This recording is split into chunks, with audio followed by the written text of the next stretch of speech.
Alright, am I streaming? Probably am.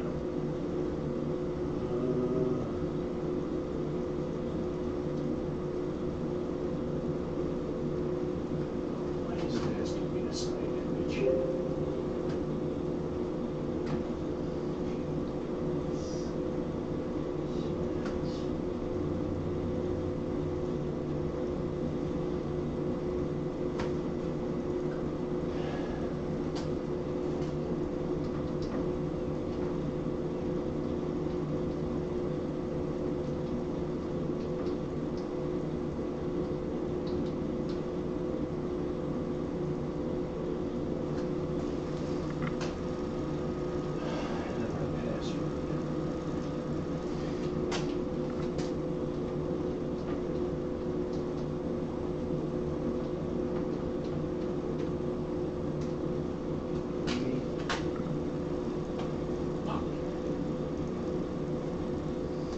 Alright, I can't get into my chat.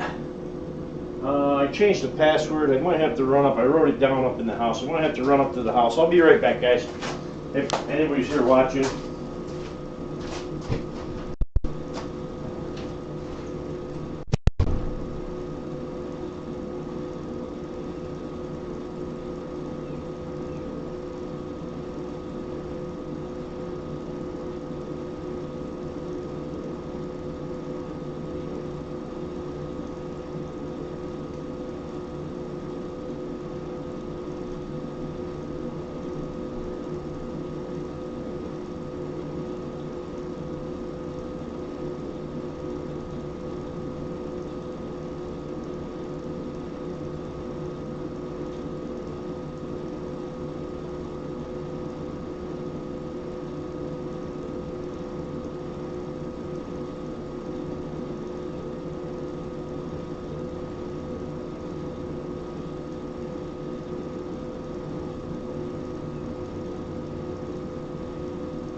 Alright, let's try this again.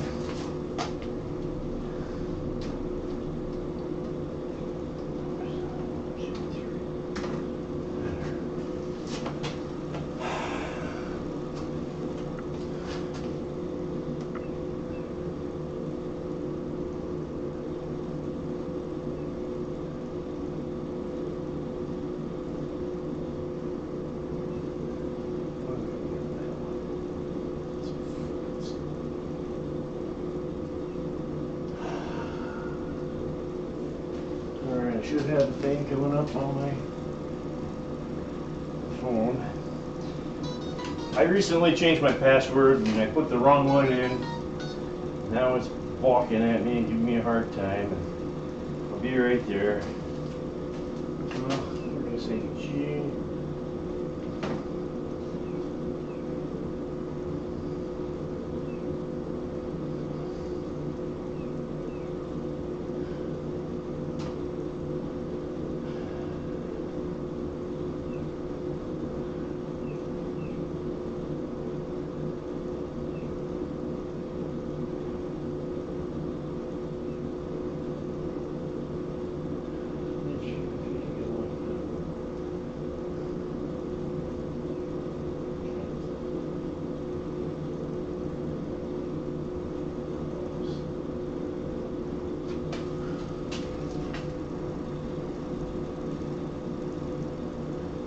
Cena.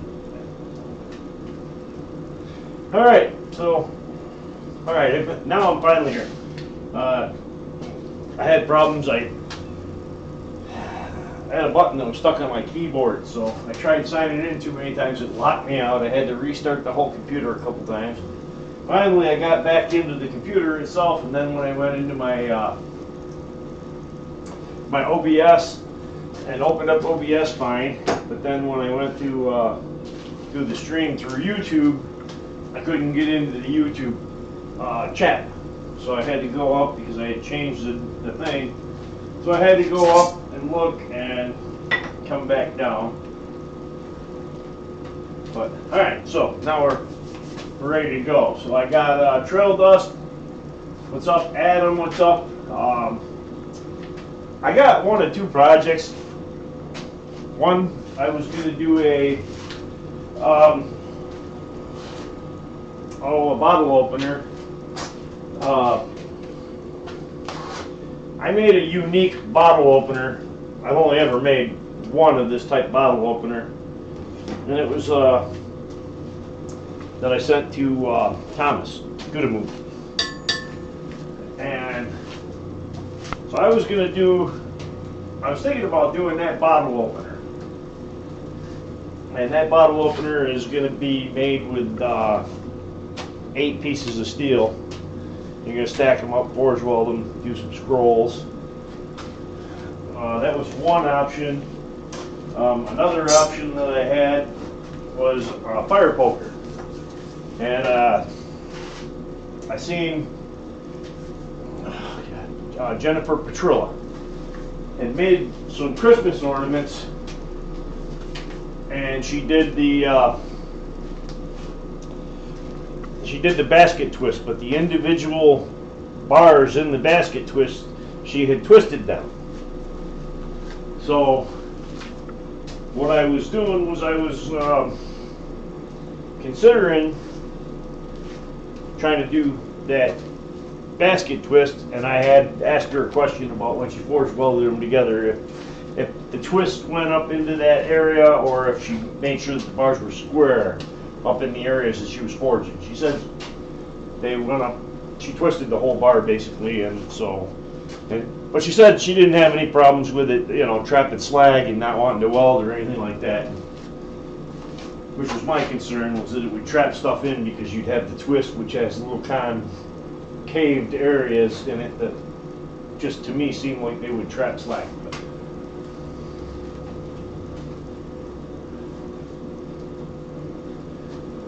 thinking of doing the opener, you had planned, thought I'd video part of it in honor of Thomas.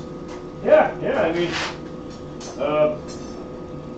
yeah, it'd be cool to see somebody else doing, you know, a video.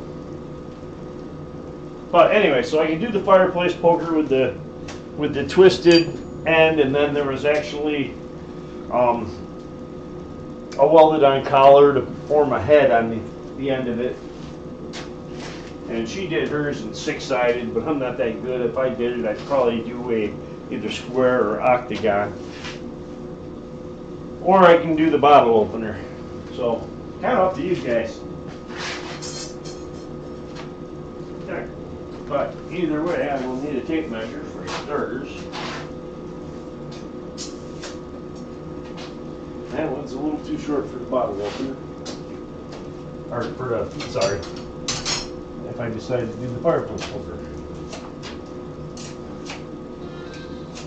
So you know what, I'll make it easy and I'll let you guys decide. You tell me. There's probably whichever one I don't do today, I'll just do next week. So what do you guys think? The bottle opener or the fireplace poker?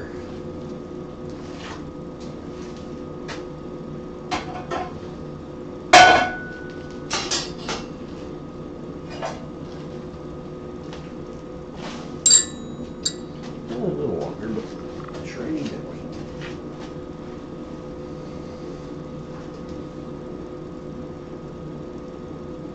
John Cena.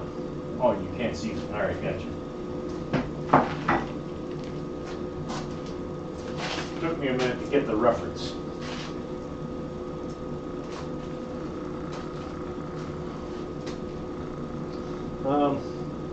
Yeah, probably the easiest way to do this, just cut out these pieces to start with.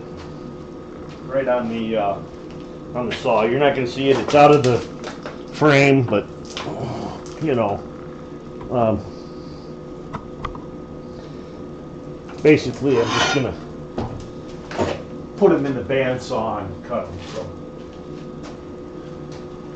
Okay, bottle opener. Alright, this bottle opener is a little different. Like I said, it's 8 pieces of steel. As far as exact dimensions, I never took any. I didn't have any before. I just winged it and grabbed a piece of 3/8 stock. That's going to be up through the spine. We're going to have a hook on one end, and we're going to have a bottle opener on the other end.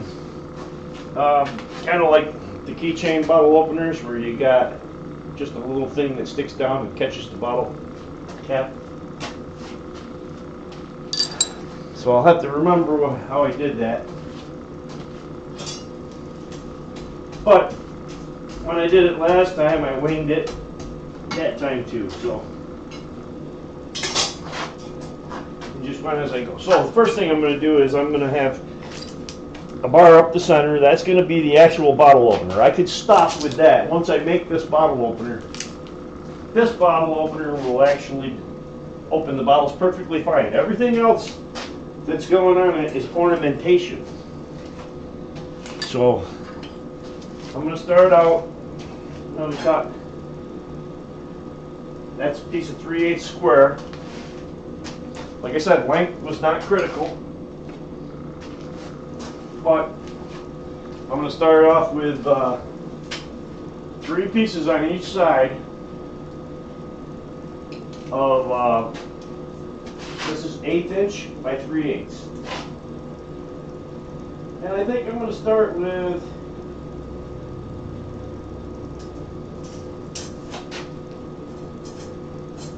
I think I'm looking at 6. But once I draw up the tapers,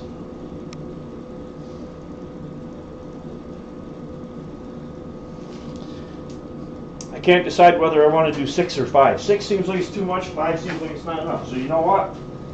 I'm going to split the difference and we're going to go 5.5.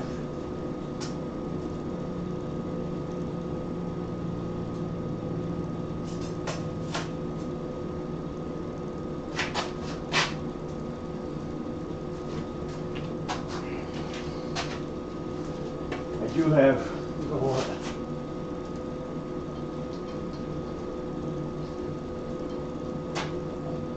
well, let me just do it with 3. I'll have to do 2 cuts. I'll have to cut 3 bars and then I'll remark it and then cut again, and that'll give me the 6 bars I need. I could put 6 bars in and cut them all in one cut, but then the problem would be, it wouldn't really be a problem right now, but later on I might want to do something and need a longer chunk. And if I cut these down, I won't have, you know, a longer chunk. Technically I could do it with 1 bar and just probably get 4 of them out of 1 bar. And I know my handle is hitting my camera.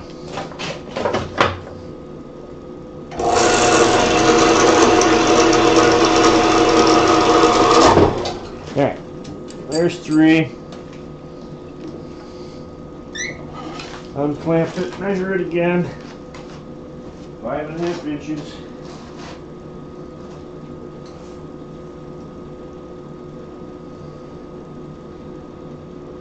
Hey Adam, you see how trail dust is?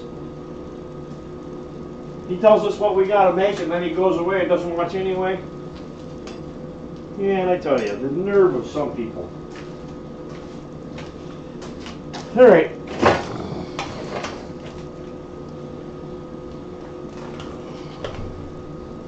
And I may run into some problems that, you know, I don't remember. And once it happens, I'll be like, oh, damn it, that's right. Forgot about that. But that's what you get when you don't take any notes, you don't write dimensions, and you just start winging everything all the time.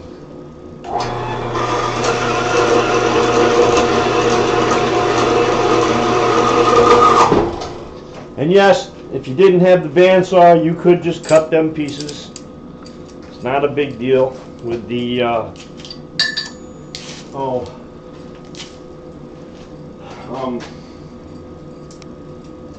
you could have just cut the pieces with a hot cut or a hacksaw, chisel.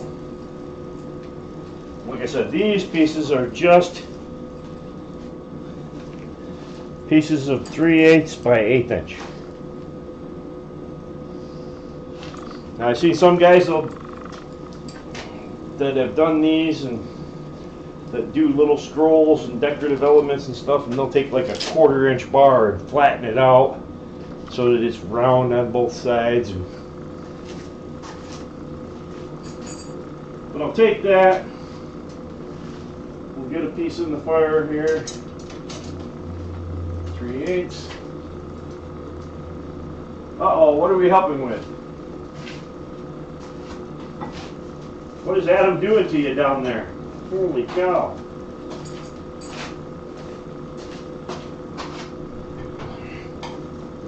Alright, now I'll go over there. I don't need this bar. Put it out of my way.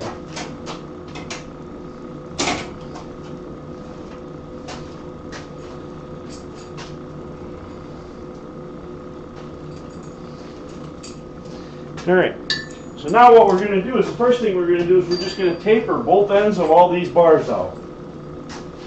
It's small stock, it heats up pretty quick, it won't take too long. I'm not going to do a full taper all the way to the center of the bar.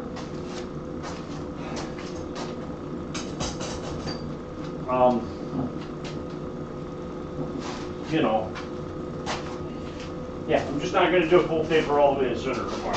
I'm just going to use a couple inches off each end. Take that couple inches, stretch it out to 3.5.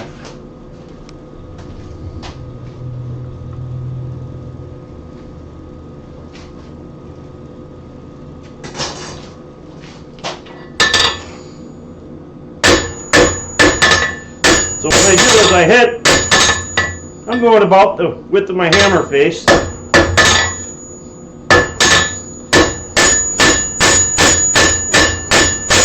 And now that I've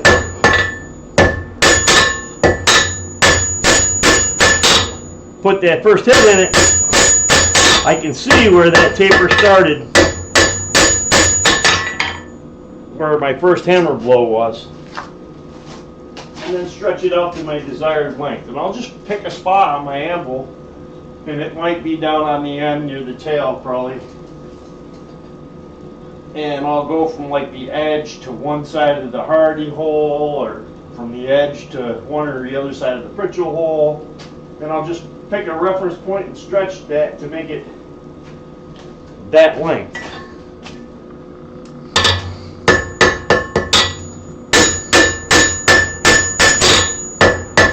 I'll try to keep it the width even all the way down through it.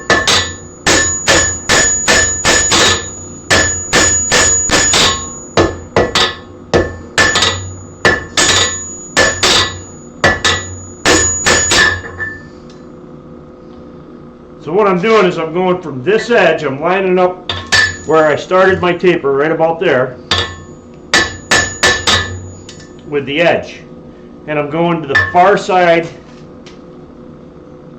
of my hardy hole. And I'll say that looks good. Just going to tuck in a wide spot. And now I've got the bar is tapered down. I've kept my thickness pretty much 3/8 and straight. Don't have any big bulges in the bar, and got a pretty smooth taper from one end to the other. Because we're going to use that to scroll them up. And when we scroll them up, we don't want thick and thins. So that's good. Now I'll flip it over to the other end. So if you're doing the math, 11 more times.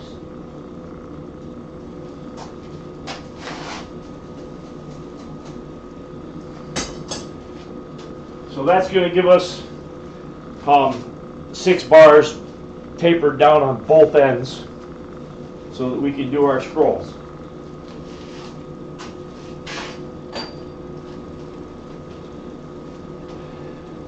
Hey Tim, how you doing? Like I said, it's been a long time since I did this. And to be honest with you, I think I cheated and I put a tack weld on it to hold it all together and then forge welded it before I put a collar on it.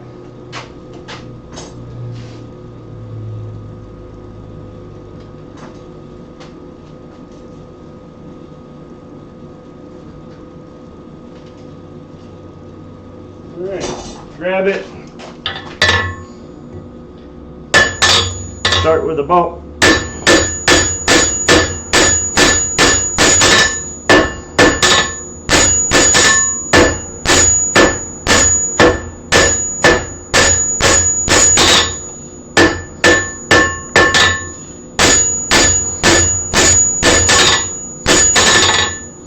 The length on this is not super critical because, you know, we don't have a real great design. I've got a general idea in my head how it's going to end up. So it doesn't have to be too perfect. I'm going to go ahead and heat that again and do one more. Once again though, as you heat it, taper it down, it gets thinner so it heats up even faster. Subsequent heats.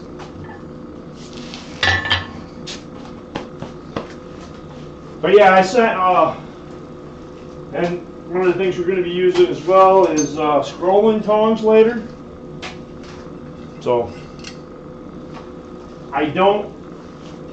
you could use needle nose pliers and round them up. You could probably use needle nose pliers just as regular needle nose pliers.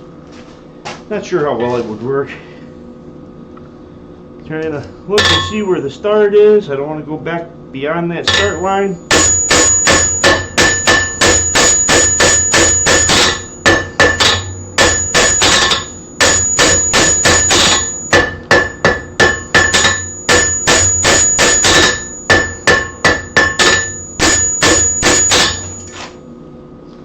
Almost there. Close enough that I can draw it the last 16th or 1/8 of an inch that it's short without having to go in for another beat.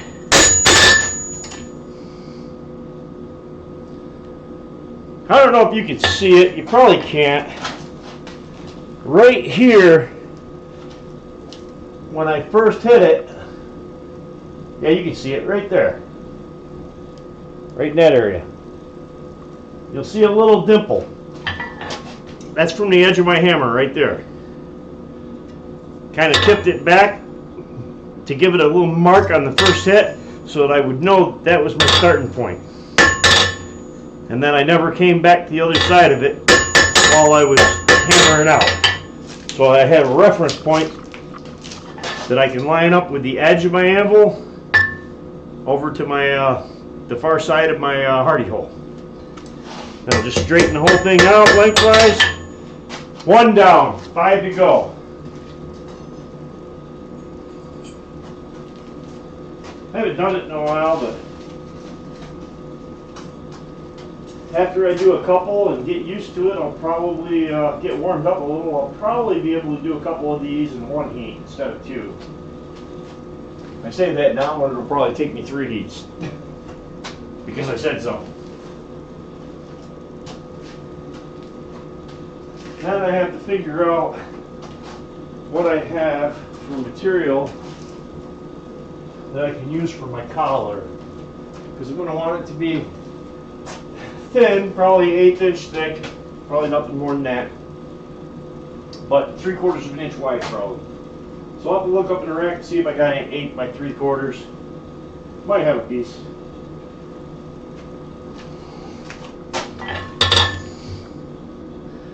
Once again, pow, give it a little mark about the width of my hammer.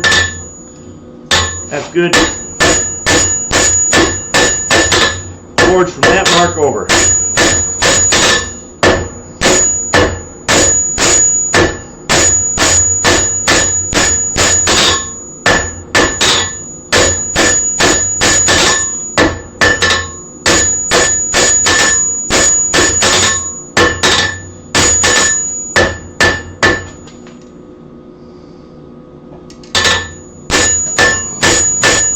That is so close.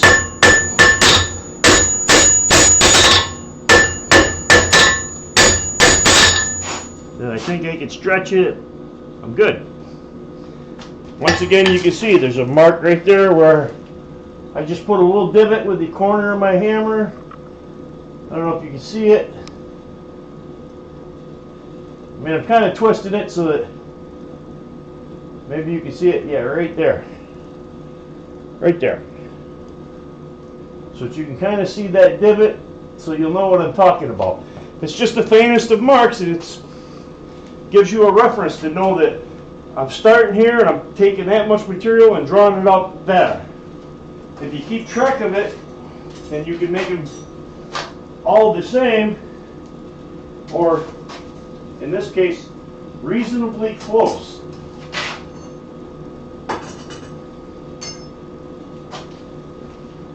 Because, I mean, a little bit here and there on this, you're not going to really notice. If one's 1/8 of an inch longer than the other, you won't notice once you scroll them up. We're going to be scrolling all these up freehand. We're not using a jig. And we're going to actually be scrolling them up because it's all going to be assembled before you scroll up the scrolls. So you're going to be basically just making your scrolls with your scrolling tongs. Or if you don't have scrolling tongs, your needle nose pliers.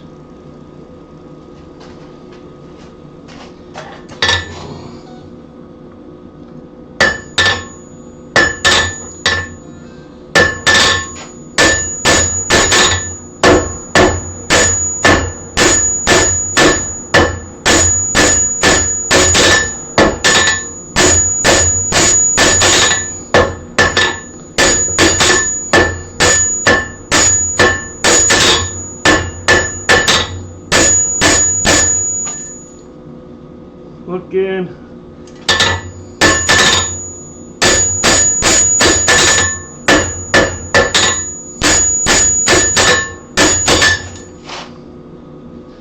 Close.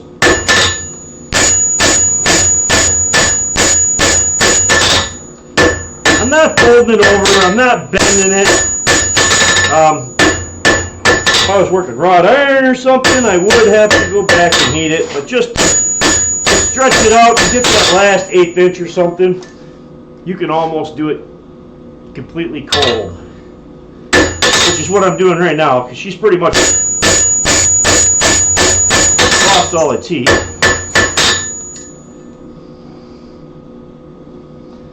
Now I'll lay this one down.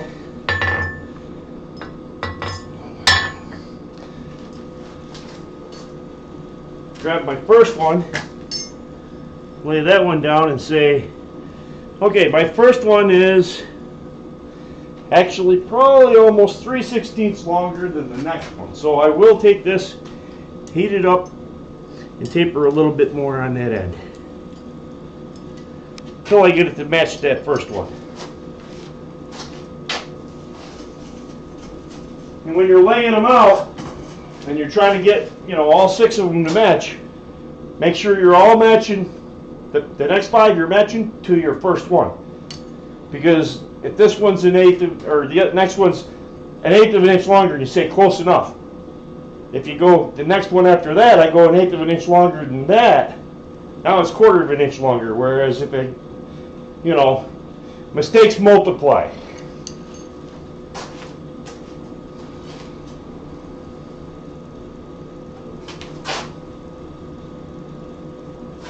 All right. One more.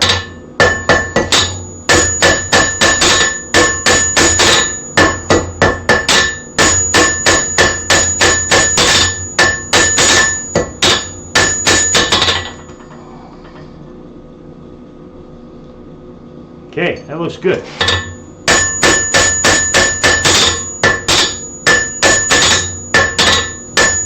Now, like I said, try to get these tapers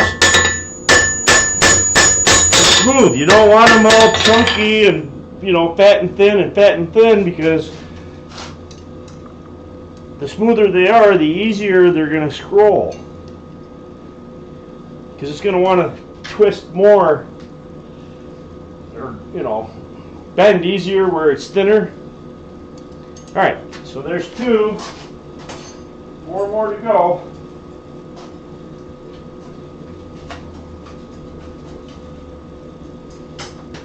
And that's the big thing. A lot of people won't spend the time, the extra couple minutes when they're doing this part, and then they're gonna turn around and struggle later because of the steps, the time they didn't just take now. Yeah, being a steel fabricator, but you can also know that if you know, bend it and it's uneven, you know, like even if you're bending it cold in a jig, if you've got a taper on the end of the bar or a thin spot, it's going to show up. It's going to bend more in that spot, even cold on a jig.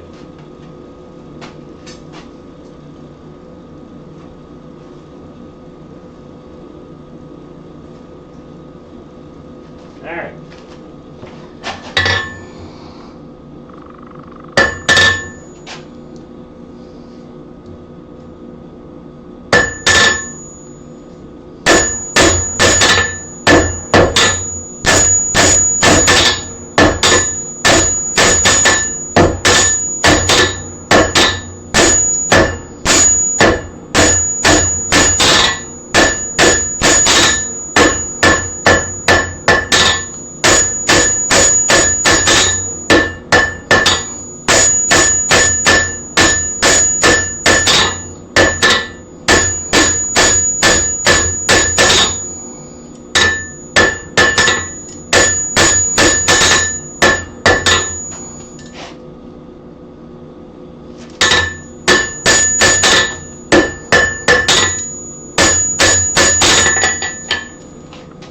There's one.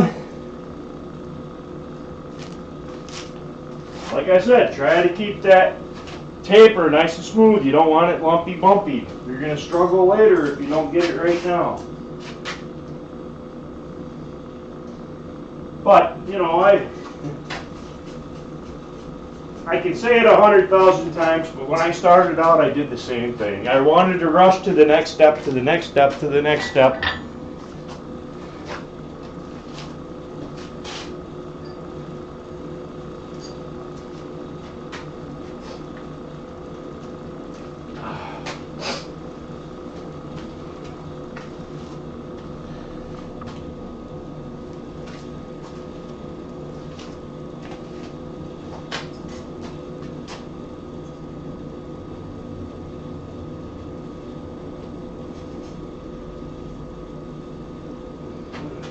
Grip on it.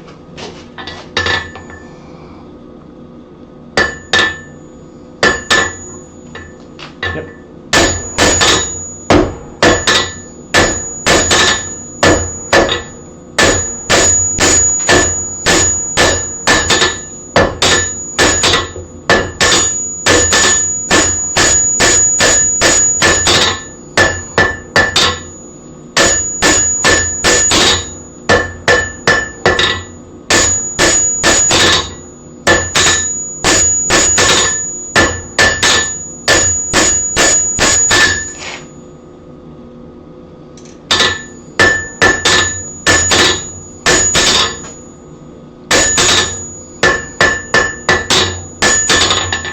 Okay, so I'm looking, I'm trying to keep that consistently 3/8 wide all the way down.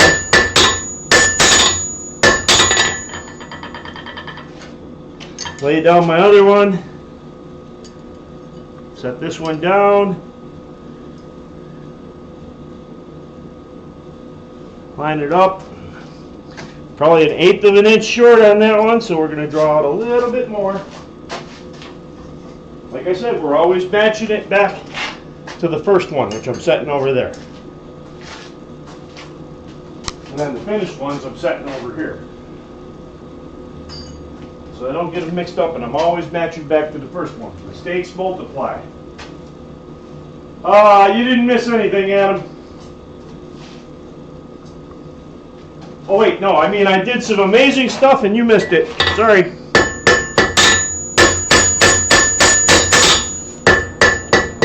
This one I had just a tiny bit of lumpy bumpy in it. By the time I get that out, I'll be right where I need on the length, I think.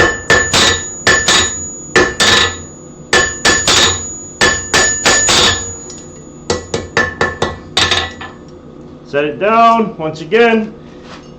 Take my OG. Check it. I went just a little too far. Now this one's just a little bit longer than, but it's probably less than an eighth. A 3/32 maybe. Halfway between eighth and 16th and an eighth. So that's good. We can deal with that. That's not a big deal. 3 down, 3 to go. If you guys think this is bad, when I did my candelabra, and I did some scrolls that were groups of 3. Let me see if I can find.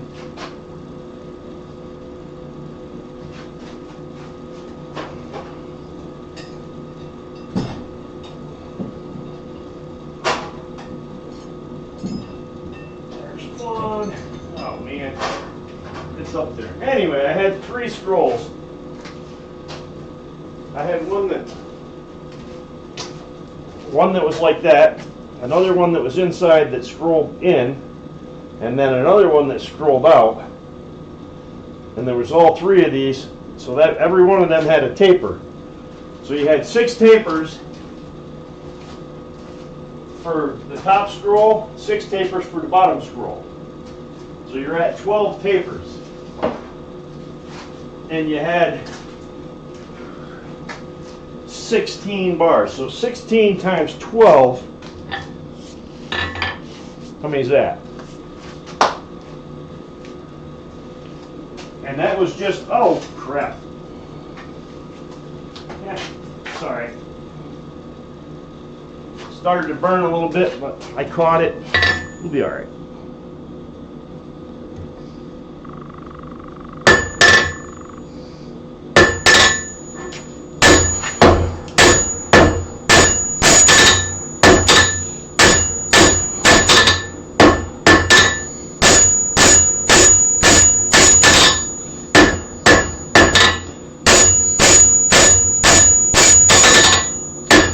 And those were just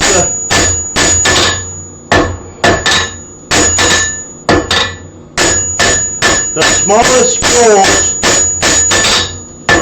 that were on the arms that came out that had the smallest candles.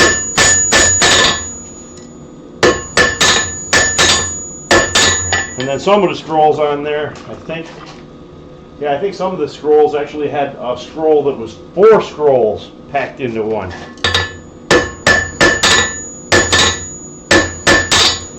And then the bottom, all bets were off. I think those were 1 main scroll with 3 on each side, so like 7 scrolls on a main scroll down by the legs. If I remember right, I mean, I'd have to go back and look at a picture, but yeah, 192. It's kind of funny because Yamaz was doing like his Sunday morning thing.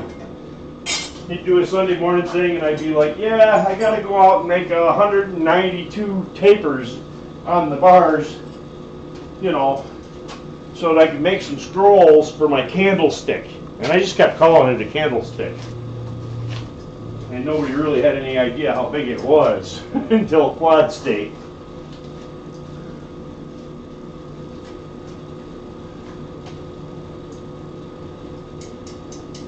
Don't move the goalposts. Yeah, I mean that was just the scrolls on the smallest set of scrolls. But that was also the most because the main center came up and it had 4 that came out off that. And then each of those 4 had 4 off of that. So the smallest ones, which were the 4 off of the main 4, which was off the main post, so they had the most. Then the other 4 that came up had 1, 2, 3, 4, 5, 6, 7, 8, times 3, I think 4. Because I think they were a stack of 4 on that, times tapering out 2 times on each one, on each end of the scroll.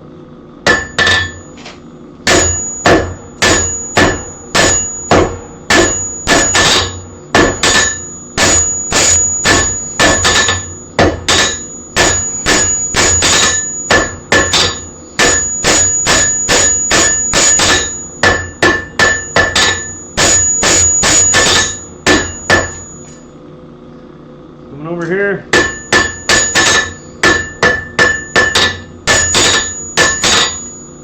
I've got a little extra length there, so it should be, yep, close enough that I don't have to stretch it anymore, but I do have a couple big bumps up here I'm just going to take out. And it is still a 1/16 of an inch shorter, which isn't a big deal in the grand scheme of things.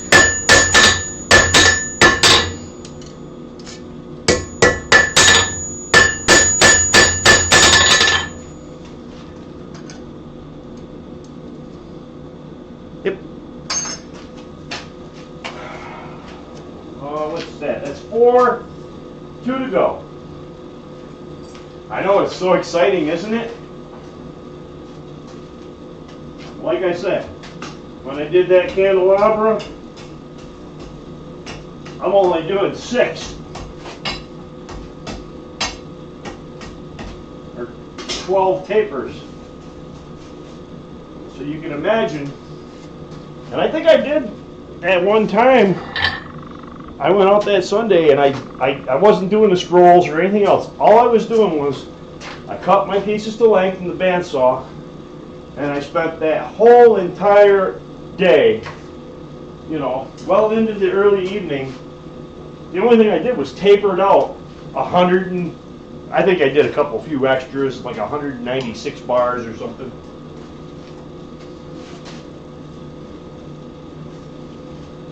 Probably 200 if you counted. I'm sure I'd probably burn up a couple of them. I was doing, all that was done in the coal forge. I've got gas forges. I've got 2 up there and 1 back over here. I haven't used them in years. I don't know why.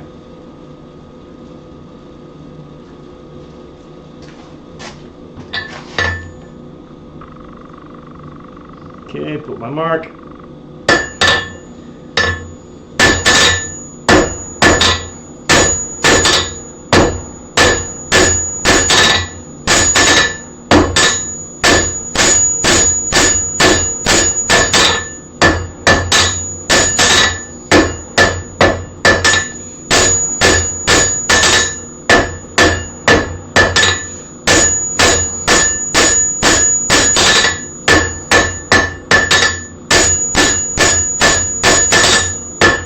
Like I said, once I get rolling, they're not like the first couple where it took me 2 or 3 heats just to do one.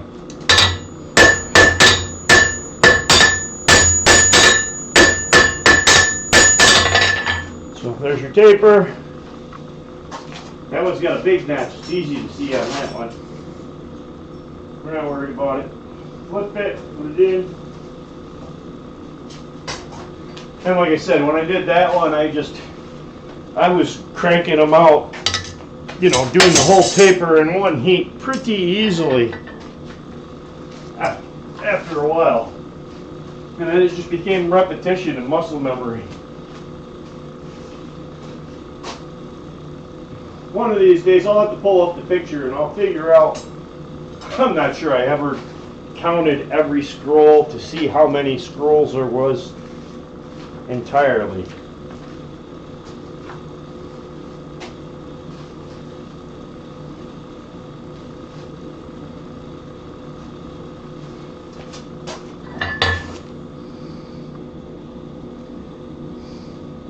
Forgot what I was doing there for a second. That one's got a double mark. One of them's too far back, so I don't have to go back too far.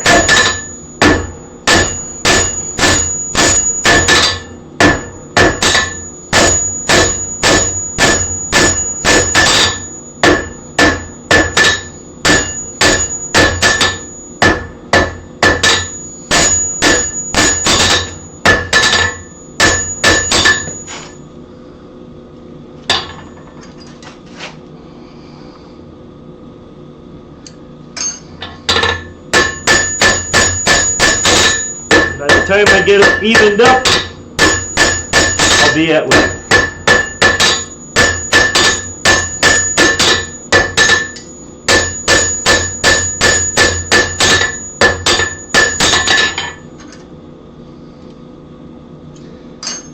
Perfect. First one. So not too bad. You know, the other two were either just a touch long or a touch short. Little bulge right there. Let's get it out of there now while we can. 1, 2, 3, 4, 5. Last one. I can see all the excitement, and well, I can't see shit. But I can feel the excitement. These guys are thinking, ooh, we're almost done and ready to go to the next step. It's so exciting. And this isn't a particularly hard project.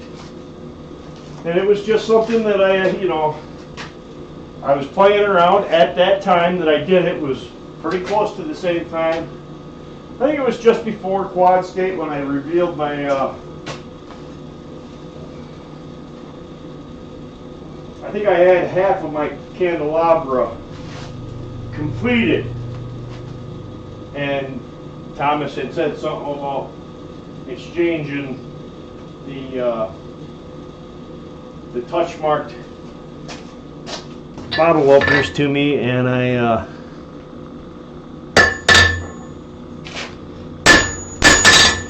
kind of just took a little quick break and whipped out this bottle opener and sent it to him along with a second one, because I had 2 touch marks and I put a touch mark on each one.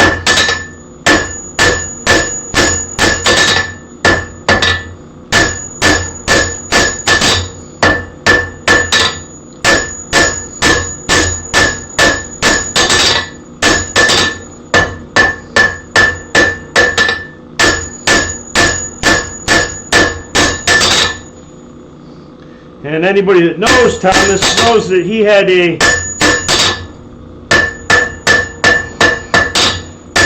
I don't want to say a challenge, but he had a thing going where he said if somebody sent him a touch mark bottle opener, he would send them something back with his touch mark on it. Sometimes it was a bottle opener, sometimes it was something different. One more to go. So, Thomas had that big passion for just collecting, and it wasn't that he was collecting just special bottle openers or, or the best bottle openers. He just wanted the bottle openers from as many different blacksmiths as he could get with their touch marks, which was kind of cool. Now that he's passed away, I'm wondering what is ever going to happen with them. And I debated bringing it up with Troy and Eli because they're good friends with, Roy and Thomas. But they should, if they could get a hold of his collection and just auction it off and give the proceeds to his wife and kids.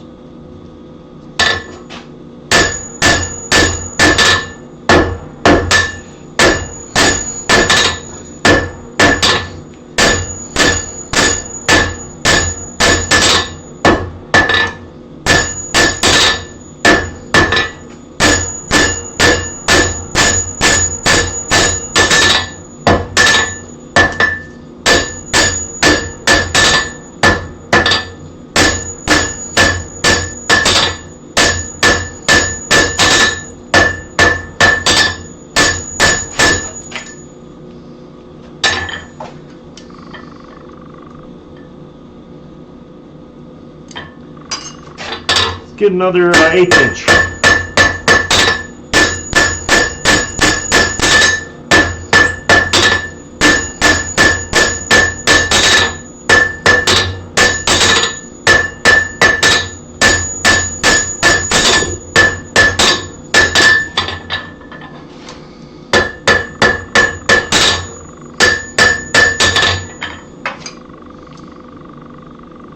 Good. All right, so now we got our 6 pieces done. Let's see. We'll have to cool that one. See, the other 5 probably cooled down by now. They're so small. So you can see from the longest to the shortest is probably 1/8 of an inch. And if I wanted to be really, really anal about it, I could easily chuck these up and just shave off the 2 that are about 1/8 of an inch longer than the rest. Or I go right over to my belt sander and just take them off. But I'm not going to worry about it. What I'm going to do is I'm going to put them in order from shortest to longest.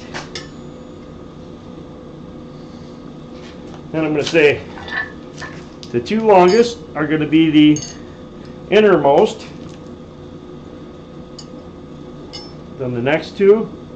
Then the shortest ones. And when I say shortest, the shortest is about 1/8 of an inch less than, a little over, maybe 3/16 of an inch less than the longest one. But I'm not worried about it. Not at all. Okay, so there's my scroll packs for both sides. We'll set them aside. Grab a bar, 3/8 bar. Nothing fancy. I don't even know the length of the bar. I don't know if it's super uber important. This one's about 6.5. It's probably about inch and a half longer than what I want. Not a big deal to cut it off. Got a shorter one here, but this is actually too short. Alright, so one end of this is going to have the little tab with the barb that hangs down and bends forward to catch the thing. So we're going to have to put a little split in one end. We can do that hot. And we got another one, but that's even longer. Alright, well, we'll see. Let's get our split made. We'll go from there.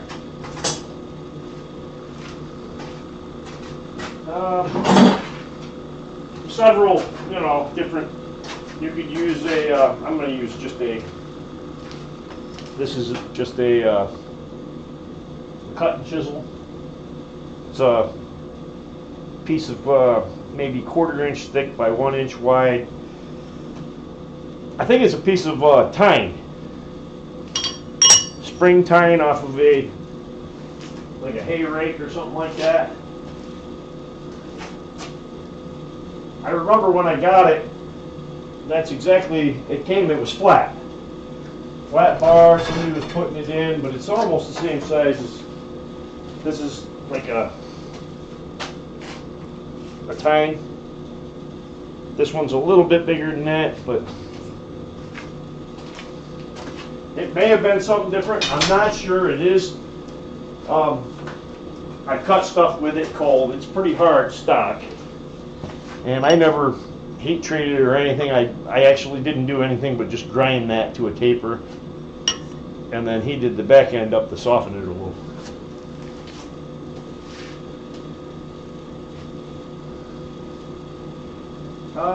Good day, A.T. Smith Custom Creations. Alright, so now let me grab a different hammer.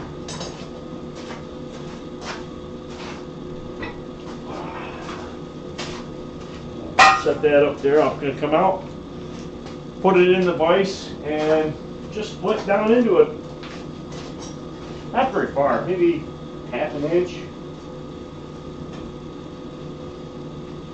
You gotta remember, I made this several years ago.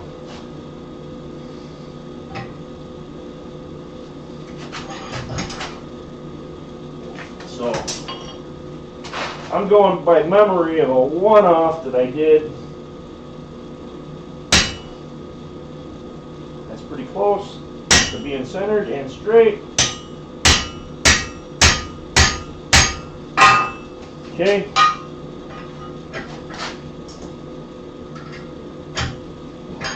I got it started.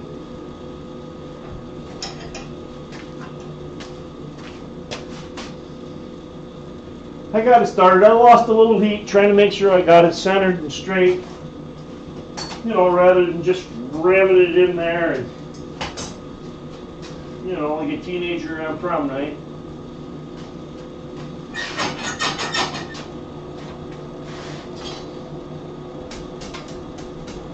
So I'll take another heat and we'll go a little deeper.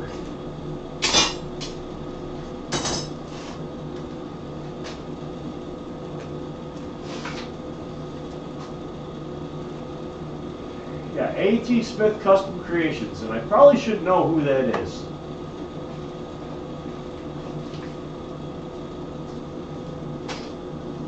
Well, I joked around with Thomas and said that when I got done, I mean, you basically had 3/8, 3/8, 3/8, 3/4, and another 3/8 is going to be 1 1/8.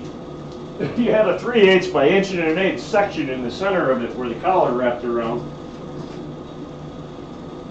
and all these scrolls on it.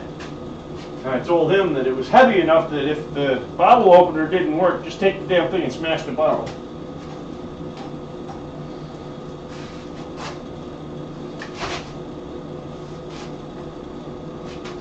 Alright. Let's not waste as much heat this time.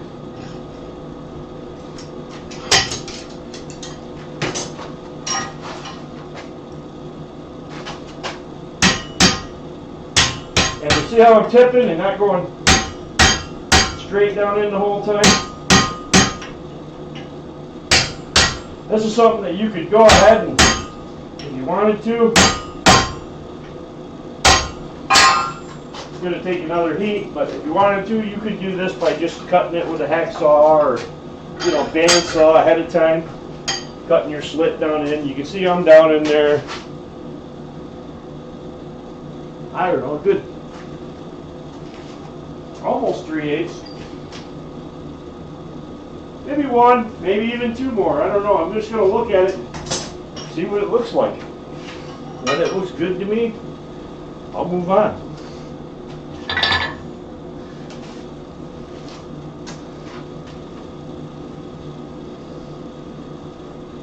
Yeah, it's not that many scrolls. I mean, because you got scrolls on both ends, so you're going to have 3 scrolls on each side on each end.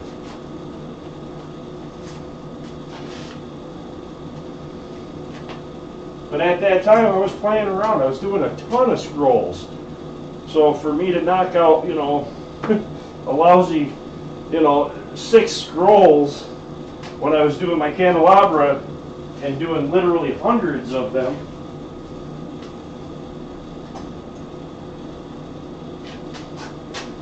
because everybody that was there that was at Quad State that saw my candelabra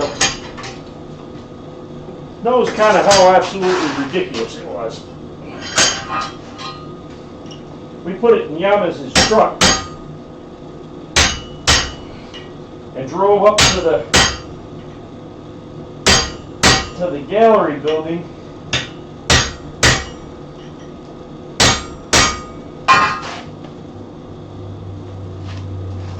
Alright, let me see what we got here. Take it out, have a look at it.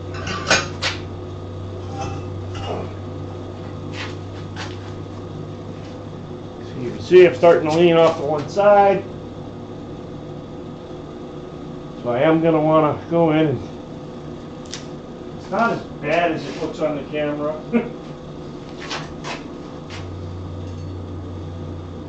know, I think I might have enough to do it now with what I got. But what I may want to do is put my chisel aside.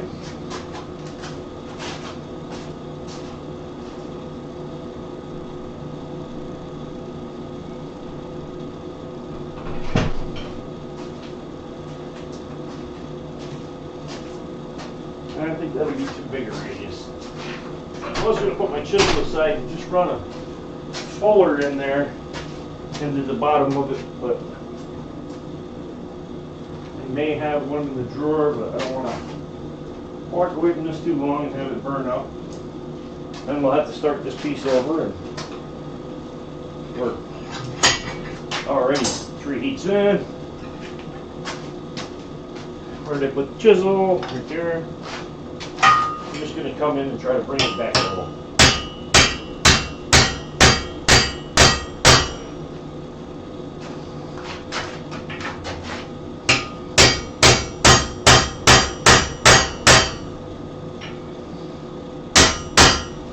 Alright, that should do it.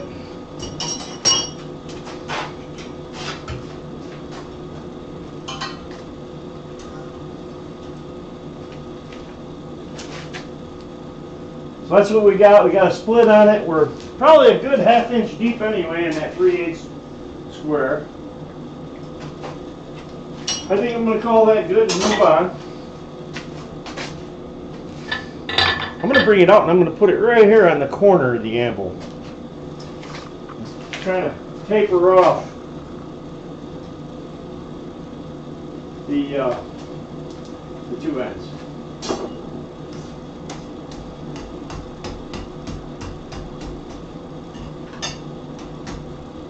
And to be honest with you, I don't remember at all how I did this. Because I probably used the bandsaw at the time.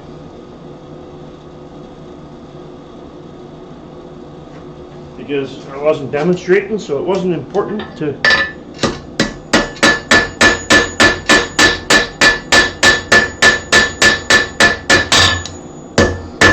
keep it all that accurately. Alright, I'm going to have to come back probably right here to get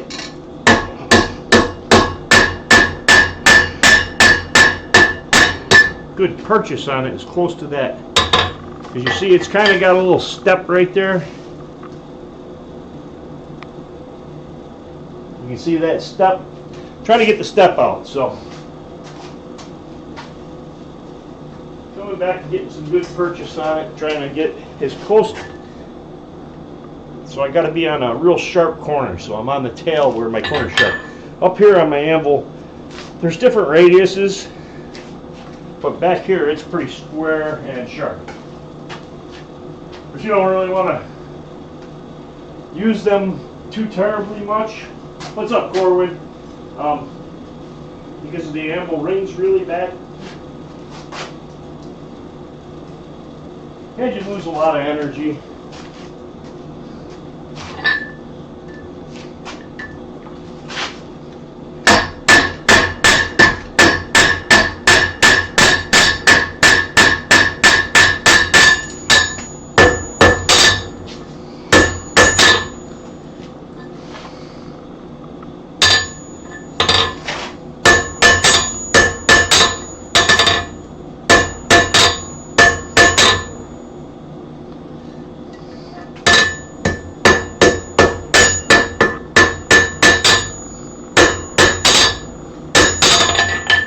So we're just tapering them down to points.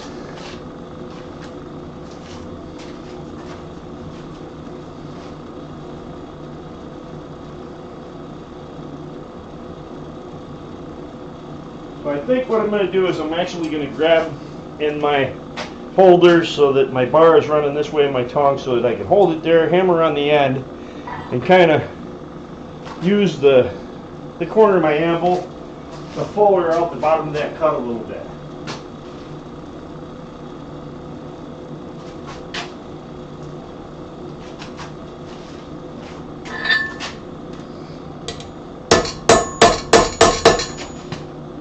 And now, by doing that, it should allow me to get right up in there and get rid of the notch that was back in there.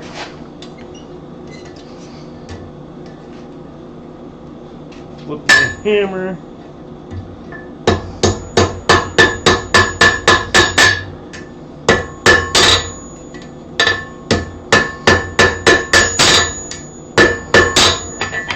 Alright, now we got our Y.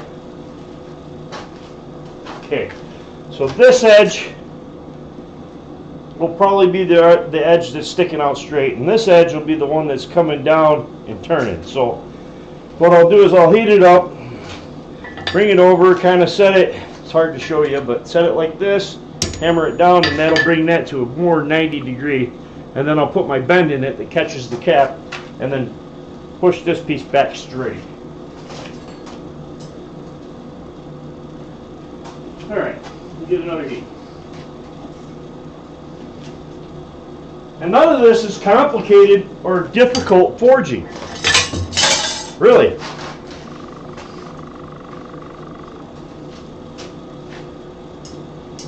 Yeah, this one's going to be a little probably different than anything you made, Corwin. I mean, here's some more pieces of it. You know, without giving it away. Alright, and like I said, once again, none of this is complicated forging. Absolutely none. Alright, so let me grab it sideways with my tongs. This is the edge I want to push down. Just pushed it down so it's about a 90. I'm going to come over right on the very tip of my horn.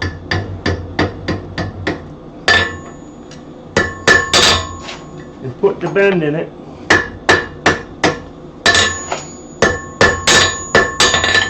I'm going to heat it back up, grab it from the end where it's more comfortable, which I should have done was set it down and grab it from the end. It actually looks like it's a little too long, so if I wanted to, I could cut that one off. I'd have to leave the other one long.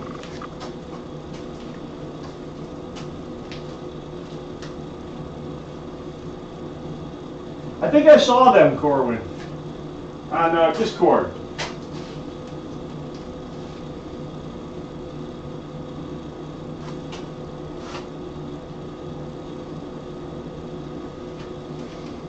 All right, well,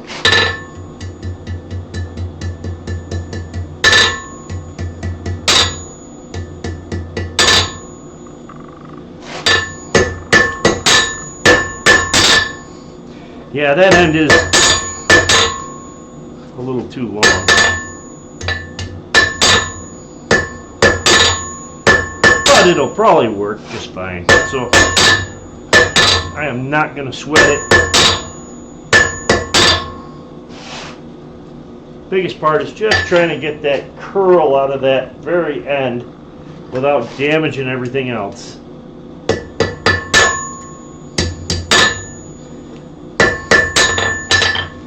So let me put this back in there.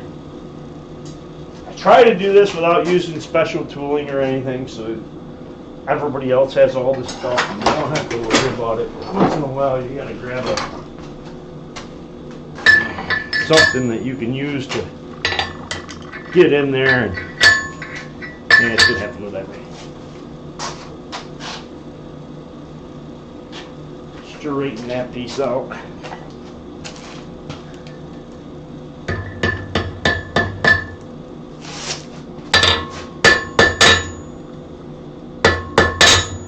And that wasn't it. I need,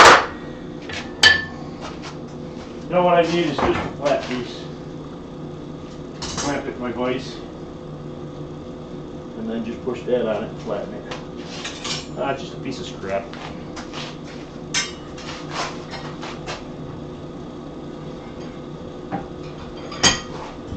There, that'll work.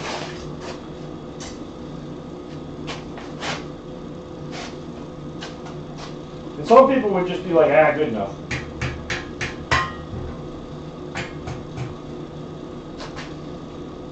This isn't working too well either because it's just moving too easy.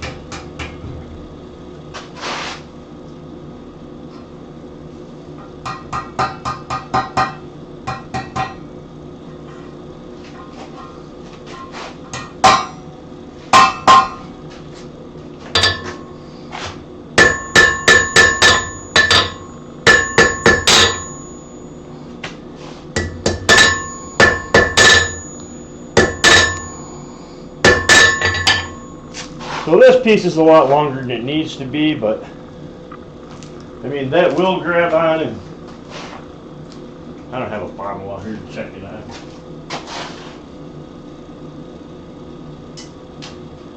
It is a little uneven, and I'm going to cheat. I'm going to just grab my scrolling tongs and even it up. It's uneven side to side on one side, on the hook. So what I'm doing is just grabbing it and giving it a little twist to even it.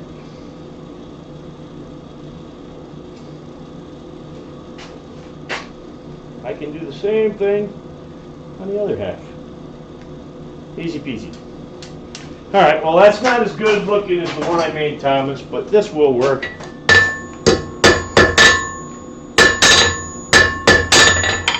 And that'll open your bottle. Just grab onto the cap and peel it up. So the other end, let's cut a little bit off. That just seems way too long to me.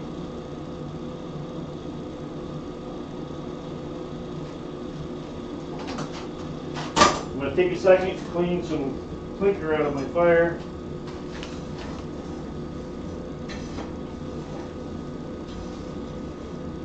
I got to take a good heat and draw. After I cut this, I got to draw a pretty long paper to make the hook end to hang it.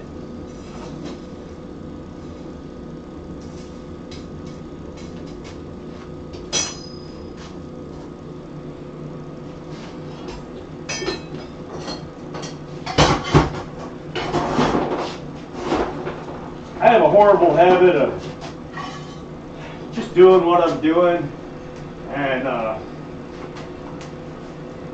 not spending enough time tending my fire. Ideally, I should be bringing new coal up and putting it on the side and letting it coke up and then dragging it into the fire gradually as I'm forging and replace it with a scoop here, a scoop there. And I always let it burn way down, and then I end up having to put a ton of coal on there, and you get a lot of smoke. I don't care. My my forge glue works extremely well, so that doesn't bother me. I'm not filling my room full of smoke. You can see I got a pretty smoky fire, and it's all going up the chimney. Drafts really well. Alright, so you take a heat on this other end. Find my cutter. One of these days I gotta make an actual hot cut because I've been using this one for years and it's a pretty steep angle. I cut stuff cold or hot on it. One of these days I gotta make a skinnier hot cut for it. I just never got around to it yet.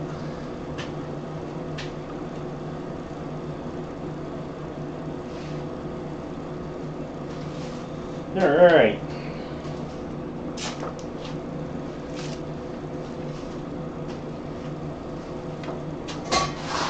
And like I said, once I get the loop made up on the other end, which I may not want to make yet. I may want to just taper it out and actually put the loop on it after I put the pieces on the sides, otherwise it's going to be in the way. I know for a fact that's how I did the last one. Was I went ahead and made the loop to hang it on. Just eyeballing it. None of this is. I mean, I don't remember the dimensions.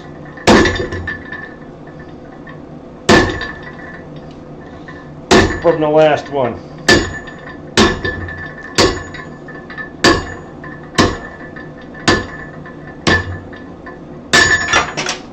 Alright, that piece fell down there. It's not going to hurt anything. Back in the fire we go. Alright, now we're going to draw out a taper that's 2.5, 3 inches long. It'll go pretty quick.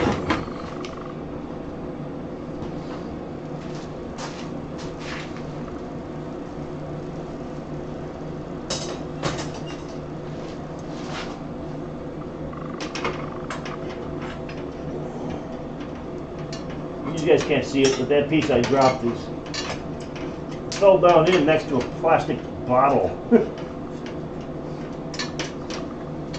So I want to drag it out.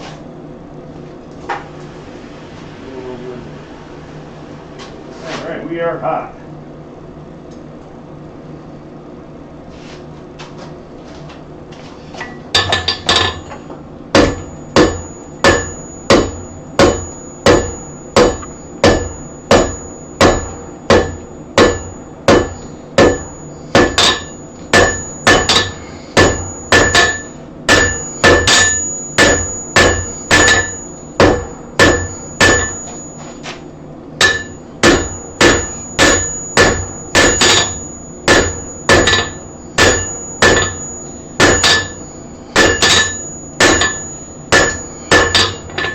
Okay, we got a little drawn out.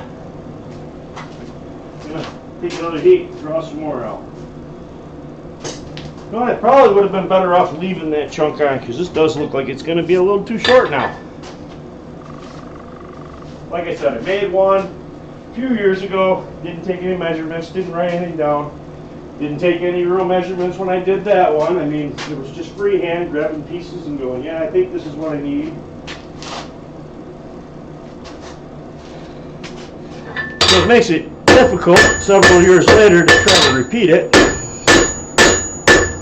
but not impossible, and I'm not doing an exact copy.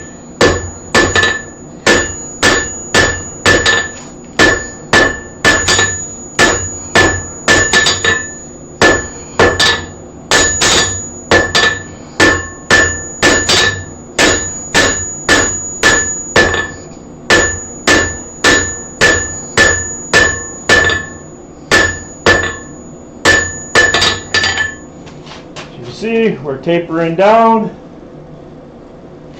our bar. We're going to take another heat, do maybe one more heat, taper a little longer, and then I'll have to find some material, take some measurements, and make a collar. I'll probably bend up most of the collar cold and get it fitted so that I can use that to clamp everything together when I forge weld it.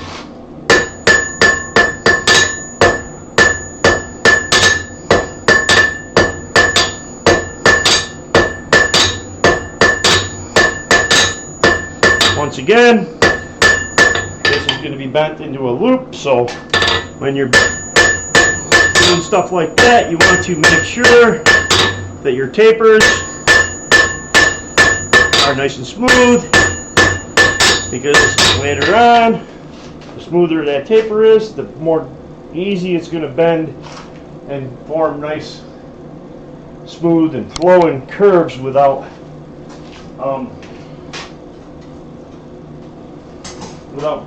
ending up with kinks and whatnot in them.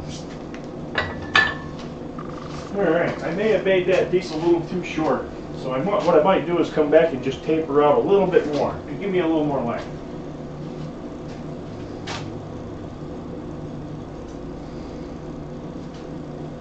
Nope.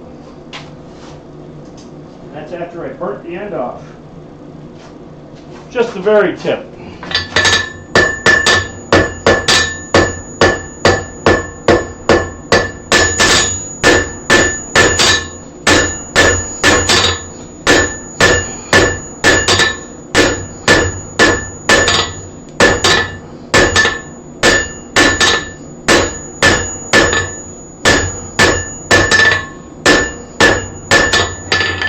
Alright, I'm going to take another heat and work my tip back down a little more. I got it too hot. Let me cut my air down. Shut that fire down a little bit. Another thing, I don't know, if you guys watch real close, sometimes watch my hammer. And don't watch what I'm doing. You'll see sometimes I'll start with my hammer here, and by the time I'm done with that heat, my hand's down here. Because I'm not gripping my hammer tight. Once in a while, if I need a lot of control and I'm hitting really hard, I'll grip it really tight. But for the most part, you'll see that hammer sliding all over the place in my hand.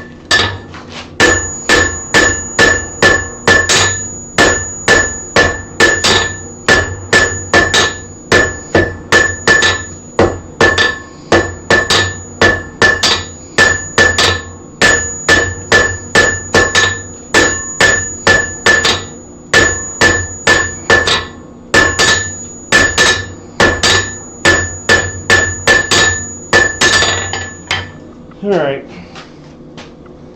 So we got a pretty good taper there.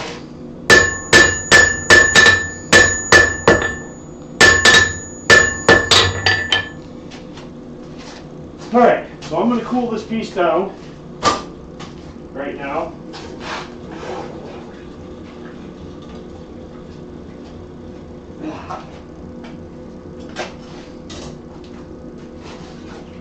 Alright, so I'm cooling that piece down, and we're going to grab out our bars. Remember, we had 2 stacks of 3 with the longest ones towards the inside.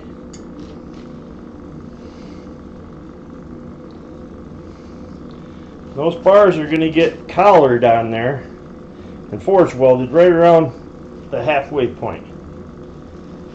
So what we need to do is start out and make our collar to go around all that. So I've got 3/8, 3/8, 3/8 and 3/8 is 3/4. Another 3/8 is 1 1/4. So 1 1/4, 1 1/4, and so 1 1/4, 1 1/4 is 2 1/2, and another 3/4 for the 3/8 on each side. So that gives us, hang on, 1 1/4, 1 1/4 is 2 1/2, and then another 3/4 on top of 2 1/2 is 3 1/4. So I'm using real thin stuff, so I'm not going to add a whole lot of extra to that. I got to see what I got. That's 3/16 by 3/4.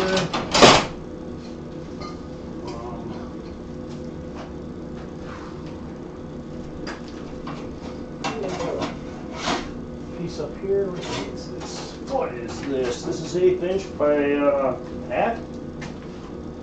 Yeah, this is 1/2 by 1/8. That might work for a nice simple collar. I want it 3/4, 1/8 by 3/4. But I'm not sure if I've got a piece.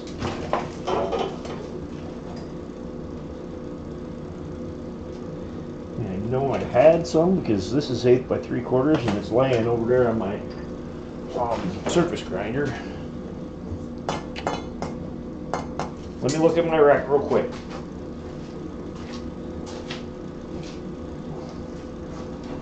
Before I give up and make sure I don't have that size, because ideally that's the size that I want.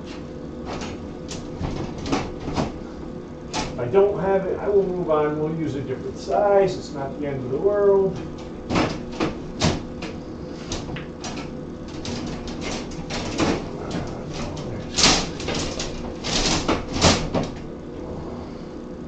Yeah, it looks like that might be our option. So,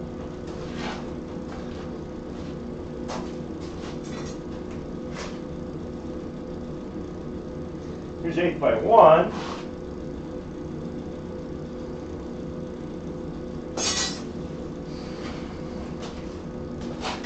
Eighth by 1. I kind of really want 1/8 by 3/4. So I have a couple options. That's to use this. Just use this 1/2 inch by half by 1/8. Or I've got the option of maybe. I'm trying to think if I flattened out a round bar to 1/8 inch, what size round bar would I have to flatten to get close to 1/8 by 3/4 wide?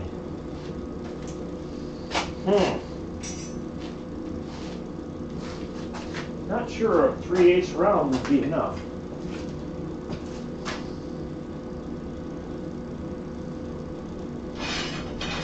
.3/8 square might be.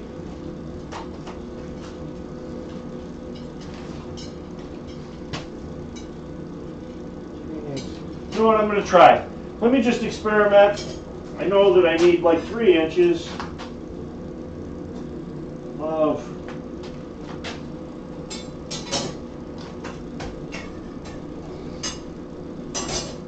I need just over 3 inches. What did I say I needed? 1.5. Let's write it down. I got soap standing right in my hand. So I got 1.5 is 2.5, plus another 3/4 is 3 1/4, and probably add another 1/4 for the thickness of the material, which is going to be not quite enough to wrap it all the way around, but that's okay. I'm going to compress everything, and so the time I'm done, I should be able to get the ends to touch if I make it 3 1/4 or 3 3/8. Yesterday stopped raining just long enough to fool me, and we're underwater again, swimming in the front yard. Okay.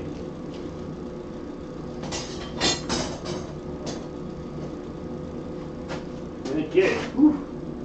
I read that kind of quick, and for a second there, I thought it said something like, you know, swimming in the front yard in your underwear. And I was like, ooh. TMI.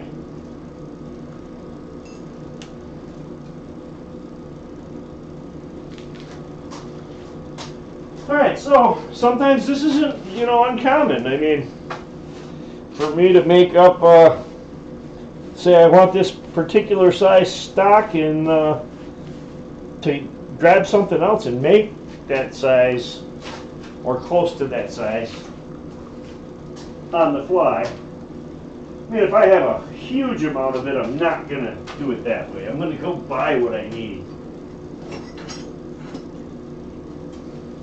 But we'll see. I'm just going to take an inch or so off the end of it, right off the rip, beat it down till it's about 1/8 of an inch thick, and then see what width it gives me. If it's a little bit wider than this, then I'll go ahead and do about 4 inches, so that I'll have enough to make my collar. I got my fire turned down because I don't want it too out of control. Especially when I put this whole stack back up in, I don't want to burn off that little tip while I'm bringing it up to welding temperature. I got a lot of the tips of the scrolls and the tips of the centerpiece that I just drew out, you know, and the little tips on the hook.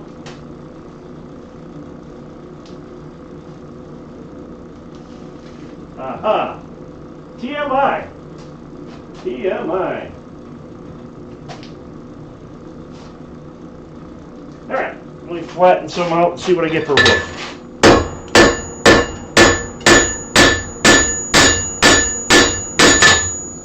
Looks pretty good.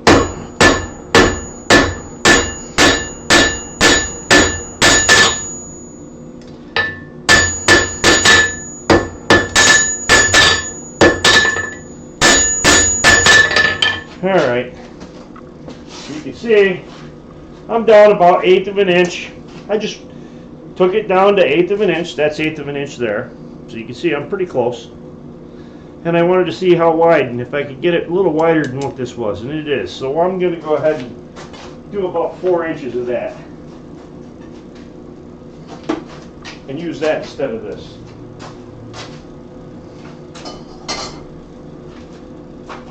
Alright. Now I'm kind of scared because, you know, in the past, like, I did that thing recently, the wreath holder, and I'd done 30 of them probably in the past, and never had one crack when I'd bent it cold. And then the last one I did while I was on streaming, I bent it and it cracked.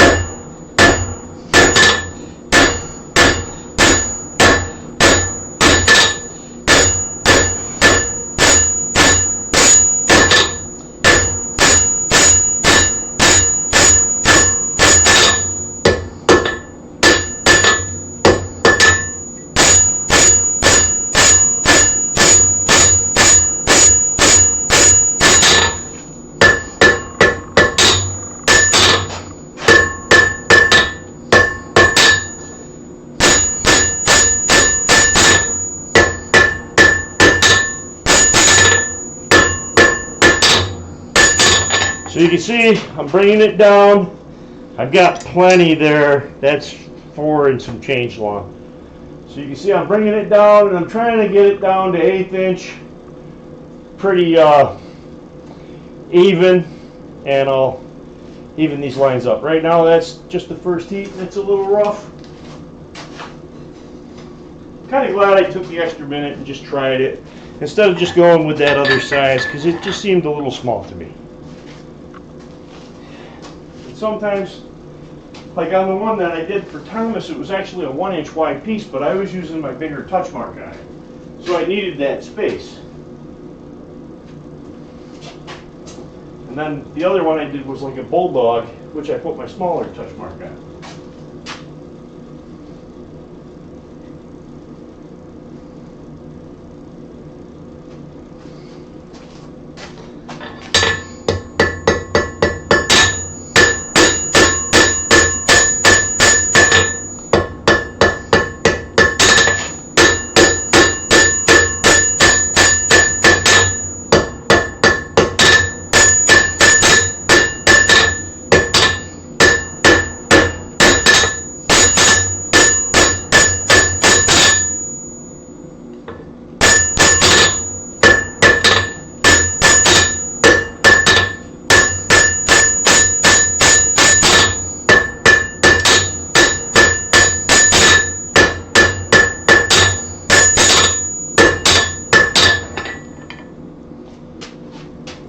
Alright, so you can see I'm getting it pretty even and straight and pretty flat. And close to the same size.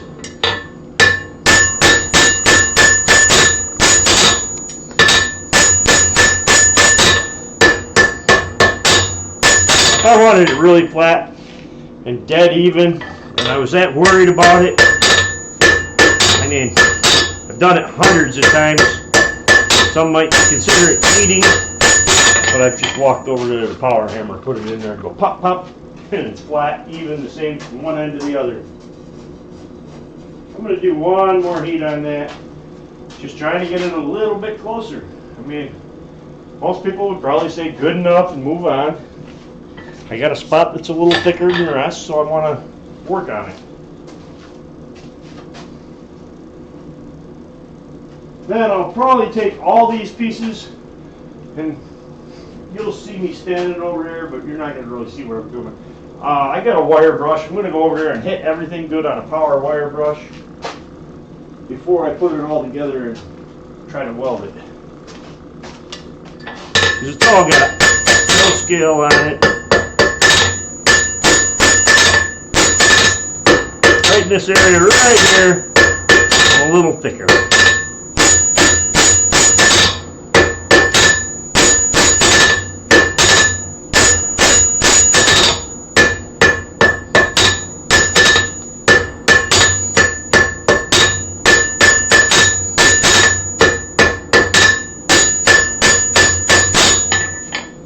So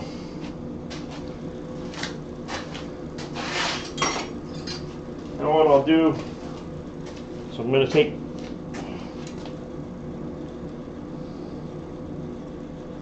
set these, come down here,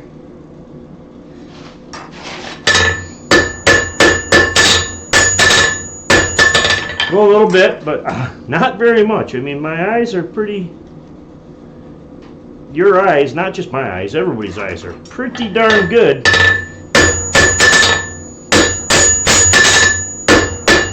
at determining size if you got something to compare. Like you're trying to figure out if this is the same as that. Eye right in the center. Alright, so that's going to be good. That's my piece for my collar. All that was just to make a piece for the collar. Okay, you know what? I'm not going to worry about it.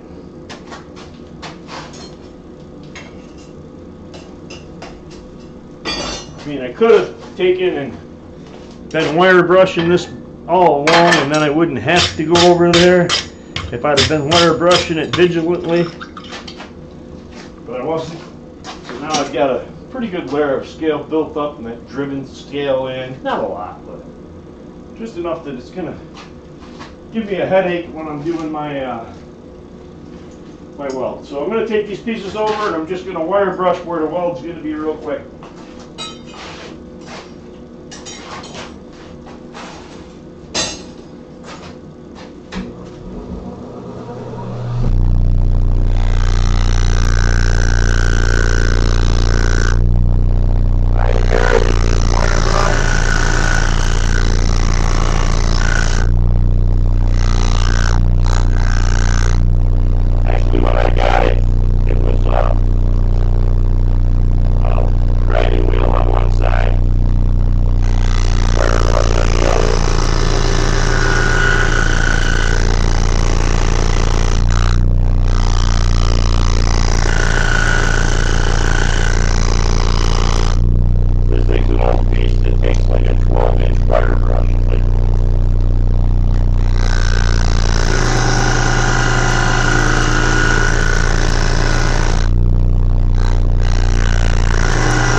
Level, and that is, you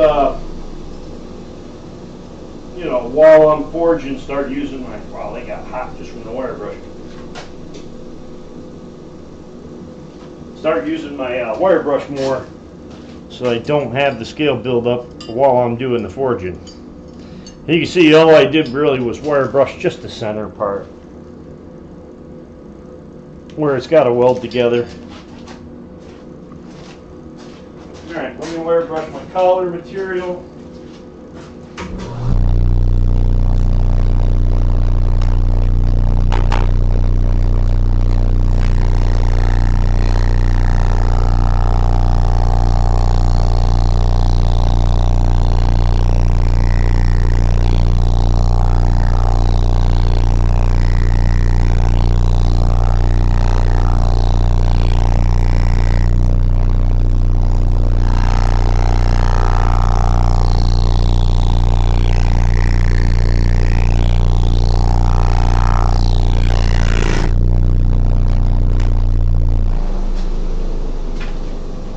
Alright, so I wire brushed my collar material, wire brushed all my pieces.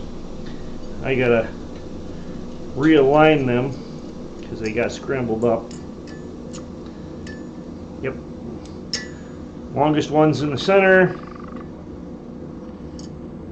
My piece. I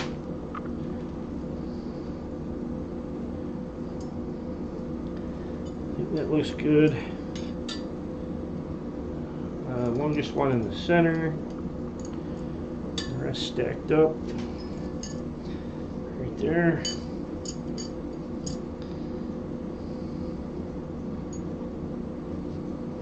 Alright, so now what I said was I needed, because I've got 3 1/8" bars, a 3/8 bar, and then 3 more 1/8" bars, so I essentially got 3 3/8 bars. So that's 1 1/4. 1 1/4 is 2 1/2. Another 3/4 for coming up is 3 1/4. And I want to put a little bit extra there for the thickness, although this is going to squish down when I weld it on, so I'm not going to put a lot. So the first thing I'm going to do, trim the end off square.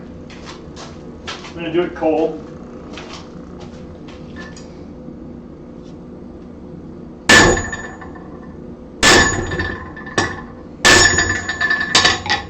I just did it cold, no big deal. It's got a little bit of rag on the end. When you go up to welding heat, that rag's going to disappear. Alright, so I want to measure, I want my maybe 3 3/8 to almost 3 1/2 soapstone.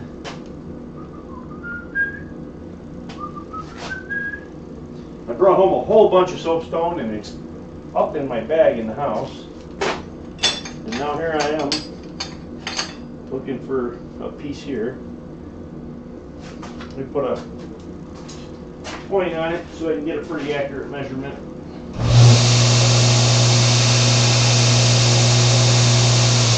You guys really need to talk more in the chat.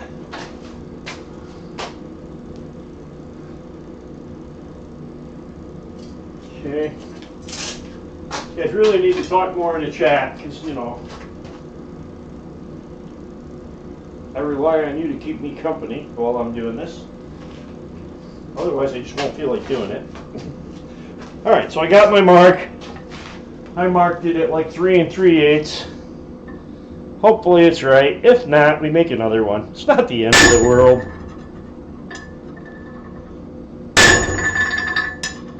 Okay. If you're worried about running your hammer into your cutter, you can always stop short and just break it off. Go a little more.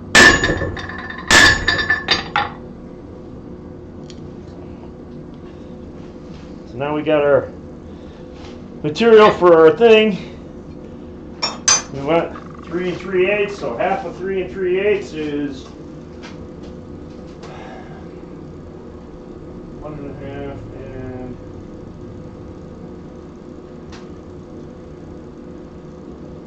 I got back for the exciting part, random chat and jibber jabber. Yeah, okay, so half of when I say 3 3/8 would be, you have 1 1/2 is 3, and then half of 3/8 is 3/16. So 1 1/2 plus 3/16 is 9/16, 1 11/16. Then I'll flip my tape measure, verify my measurement, which was somehow off by about 1/16. Then my trick is, if I'm off, I flip the tape measure and I get 2 different lines, and I know that right in between the 2 is the dead center. Because sometimes my math's not too good. Alright, so, boy, this looks small.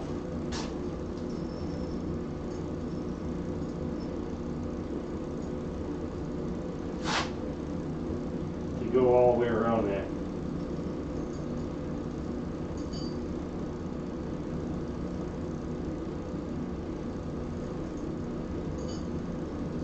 And I'm thinking to myself, why am I struggling with the math when I have the 3 bars right, or the bars right here?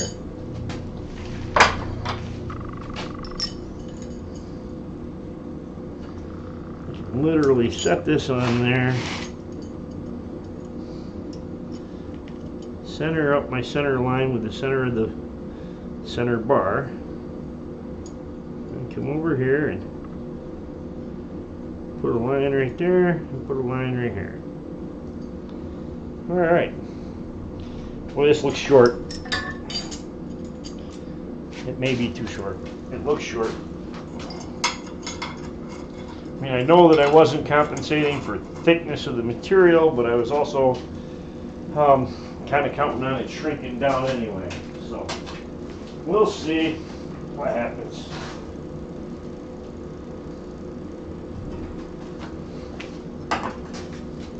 Grab my not good hammer, because I'm going to bend this hole.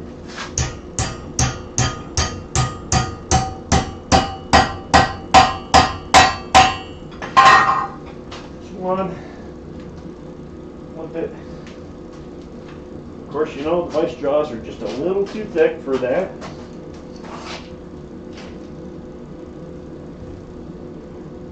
Here.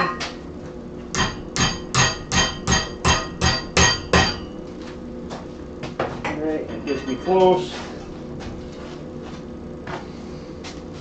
So you can see, because of my vice jaws, I couldn't get the very last of that 90 in. And it's hard to do if you just go like this, because then it wants to bend everywhere but right in that corner. So sometimes what you do is you take a bar and you put it in there that's bigger than that, like this. Take the bar and clamp it in the vise with the bar.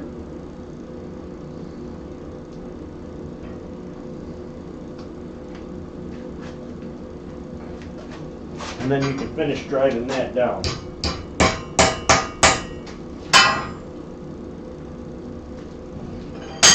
you can see I just clamped the vise down on it there. And because the bar is sticking out, now I've got the material. I'm going to look and see how close am I, because it does look too narrow. It's actually not bad. I went a little too far, so I'm going to open a little bit up.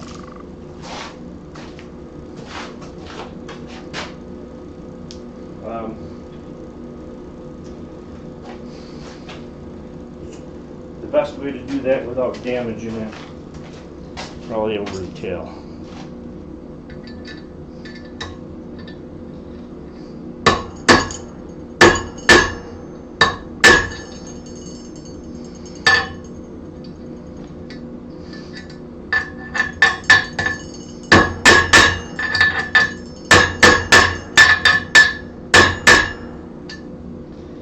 Alright, now we're opened up. And this is the part where right now my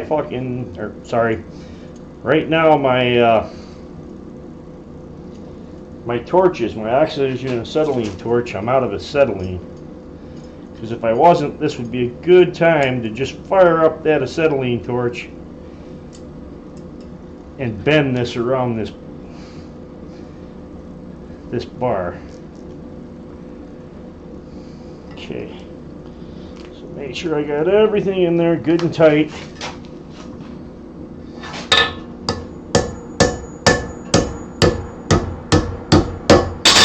And lock it all in there.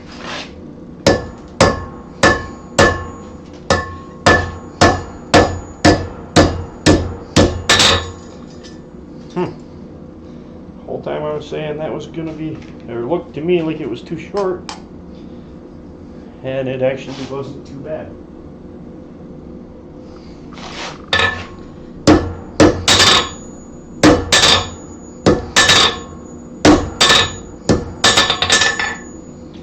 Alright.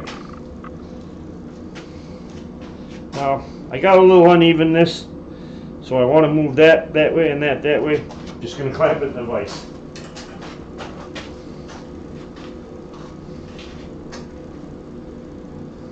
And I do want to move everything down. This is not in the center where it should be. Alright.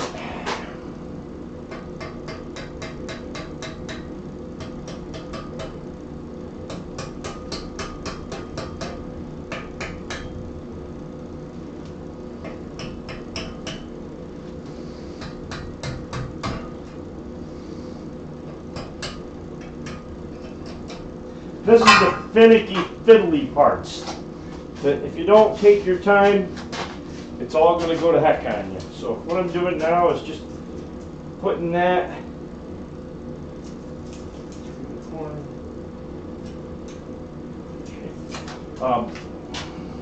sliding them down so that that collar is in the center of the scroll so that I have the same amount on both sides.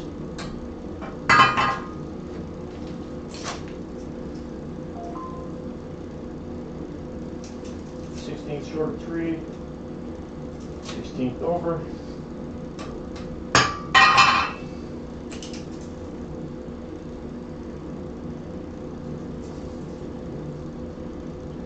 Three, pretty close. More tap, that's good. 3.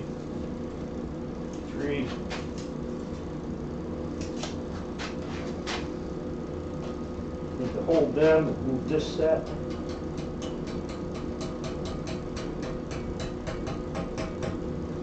Okay. There we go.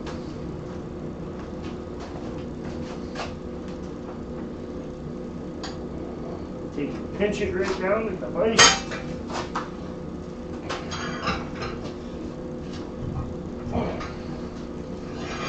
Right there.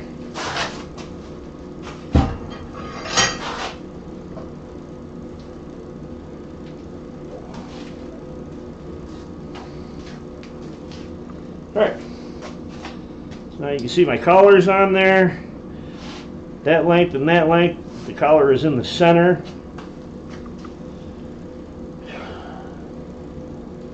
Alright, what I'm going to do is I'm going to take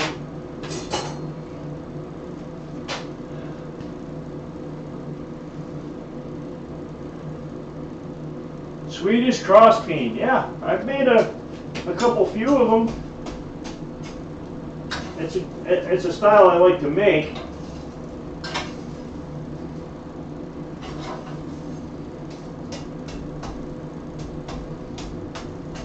But I'll be honest with you, most of them I cheat on because I make them out of Damascus. So when you're doing the Damascus, if you got little parts that are off here and there, a lot of it you're going to sand out anyway in the end, so you don't have to get it perfect. There's, you know, a lot of people are like, oh, they look at the Damascus, you know, you make an ordinary item out of Damascus and they think you did a really spectacular job, but what they don't realize is that you're gonna, you know, be in Damascus before you can get the pattern out and everything. You got to sand it all out, smooth it all up, and at that same time you can make your work look cleaner than what it really is. All right. So now,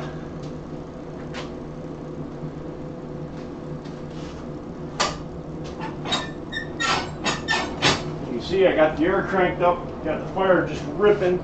I'm going to let this fire build up and get good and hot, and then I'm going to turn my air down and put my piece in, because I don't want to burn all the little itty bitty bits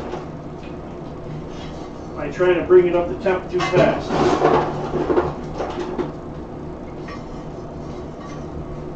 I want to have good control over it, and to do that,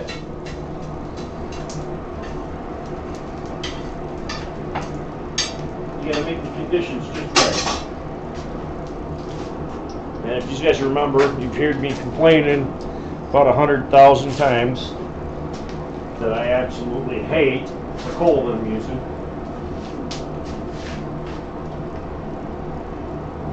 Started with 2.5 pounds, yep.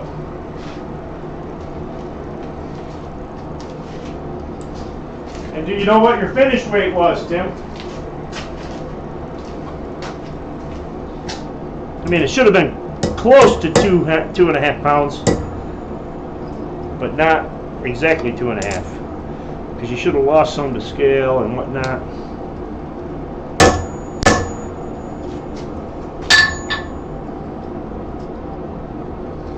The big thing is just keeping everything from sliding around. coming out and going to the anvil fast. And some of these guys have probably seen me do this before. I'll take my anvil, put it right here, right next to my anvil, or my forge, so that I can get it up and get to the anvil real fast and make the weld. Alright, I got a good fire going now. She's good and hot. I want to be hot enough to heat it up and make the weld, but I don't want to burn off all the fiddly bits. Let me grab a different set of tongs.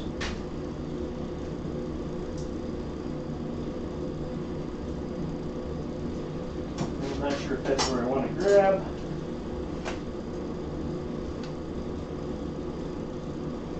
Maybe there. Alright, hopefully this works good.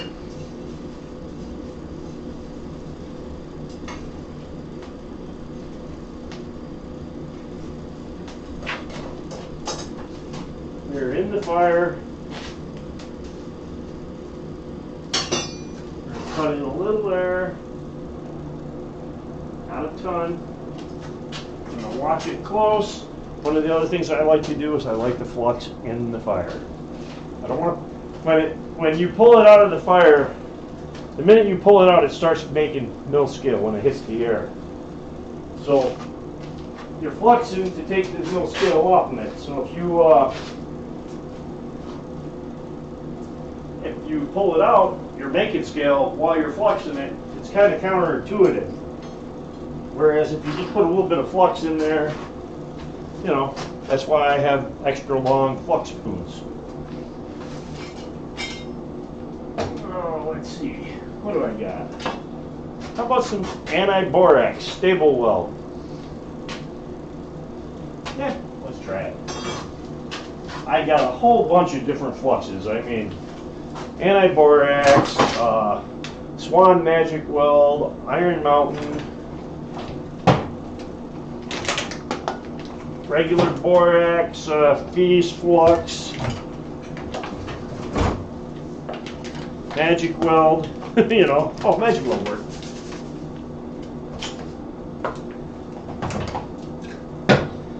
And a lot of these fluxes I haven't even tried.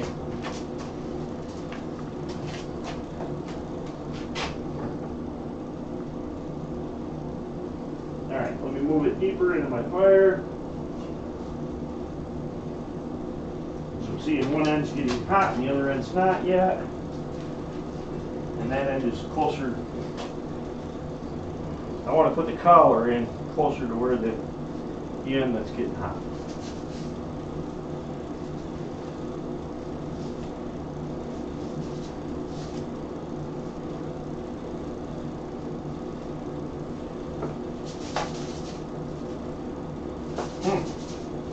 I think this flux has been sitting around too long. It's kind of chunky.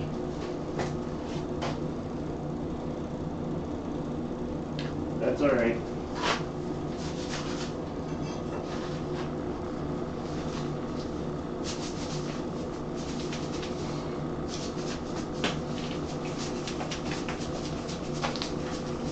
See, you didn't get it done because you're one of the two that did it by hand.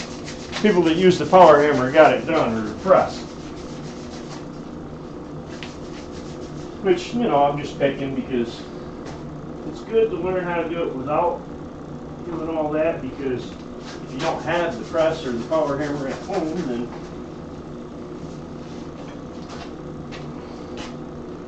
and you only learn how to do it with the press or the power hammer, then you can't do it when you're at home.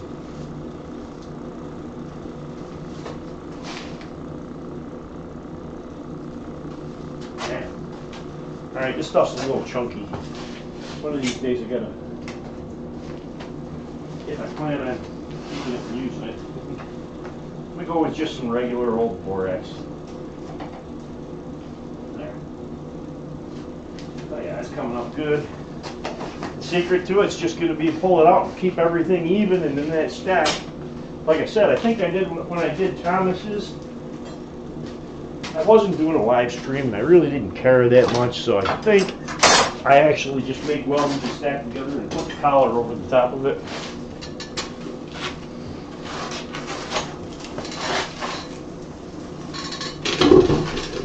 here's another one, Sure Weld. You know, I mean,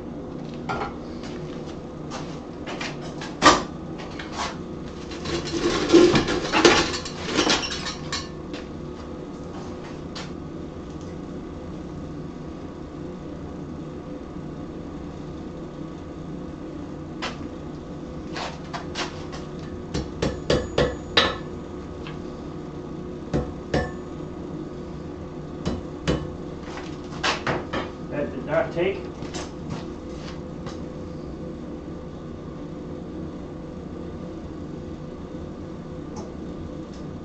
But it did allow me to tighten it up.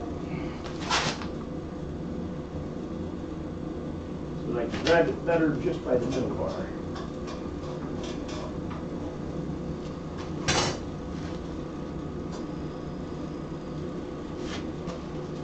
Alright.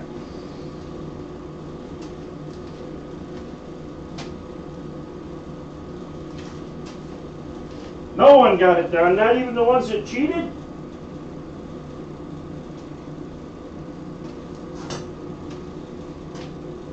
Alright. Let me take another heat here. Part of it is just it took me too long to come out. That's probably the number one thing when you're forge welding is speed. I think that's the biggest variable out of all of them. You know, heat, temperature, speed,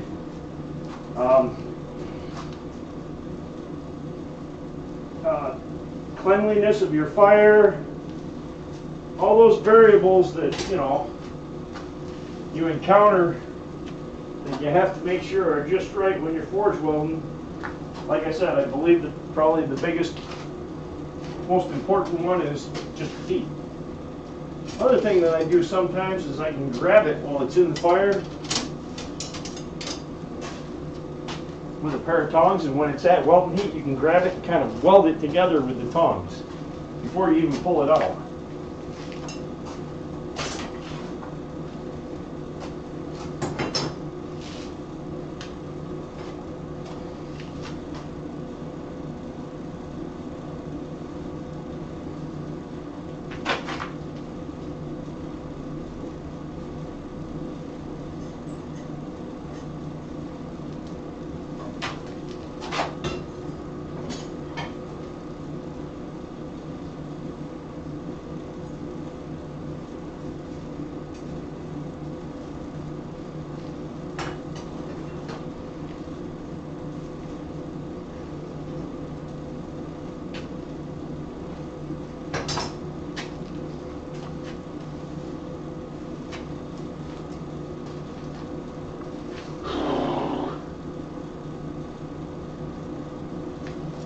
And this is the hardest part,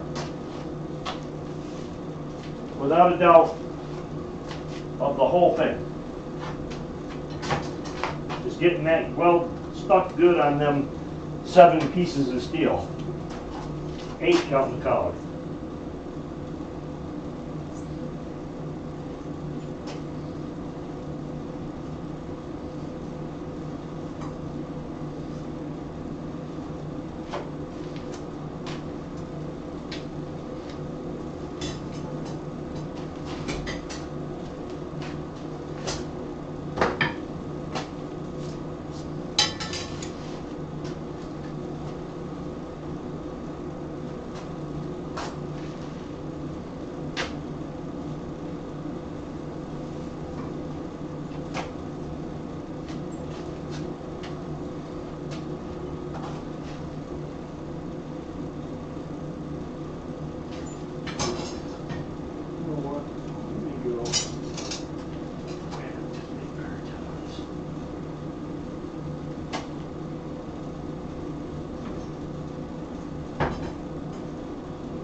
Right back in.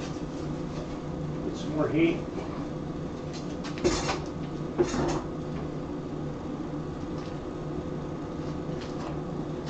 Part of it welded and part of it didn't, so that's why I went right straight back in.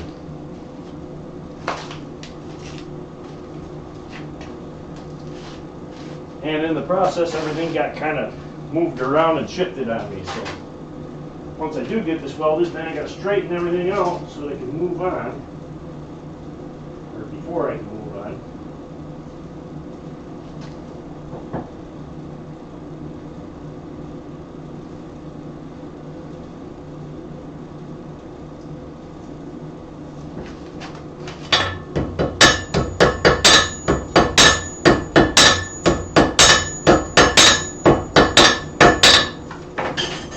One more,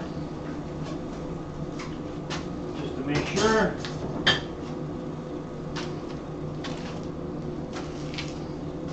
And then I'll probably work on straightening it out a little bit. I'll probably cool this down to see how good the weld was before I start actually doing the scrolls. And the scrolls, when we start doing the scrolls, it's all done with scroll and tongs. You're not even using your hammer.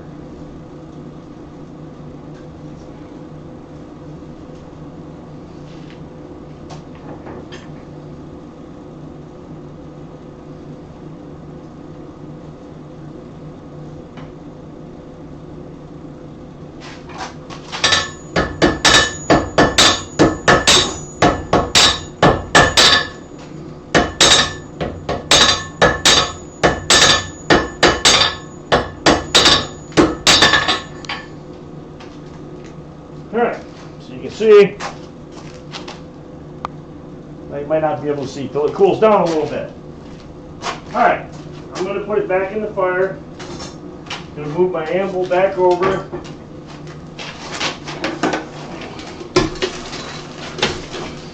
What I'm going to do is I'm going to have the collar hanging off, and I'm going to have the part that I need to, because I got to kind of straighten out everything again, because some of the pieces slipped and moved around. So I'm going to have the collar hanging off, and oh, I don't want to hit down there because I'm going to hit that part of it where the hook is. Alright, there's that. Spin it around, grab from that end. You can see this end, how it all mushed up and turned into an absolute mess. That's what I gotta get in there and straighten that out. That end's much worse than the first end. Once I get that straightened out, I'm actually gonna cool this off. Probably gonna brush a lot of the scale off, and you get a lot of that crap buildup from flux too, because you're taking it up at that welding heat. That's hotter than, you know, and it makes more flux or scale and stuff. So what I'll do is I'll just kind of grab these and try to start with the outer one. Pull it out. Pull the next one out. Where's my third one? My third one's right there. We push these two down.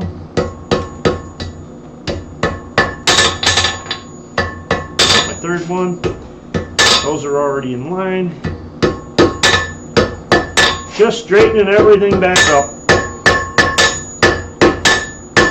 before I move on.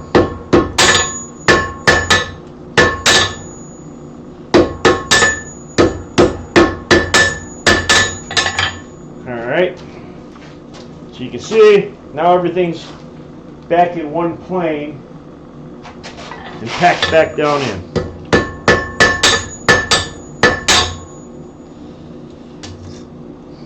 Flip it around, even that side up.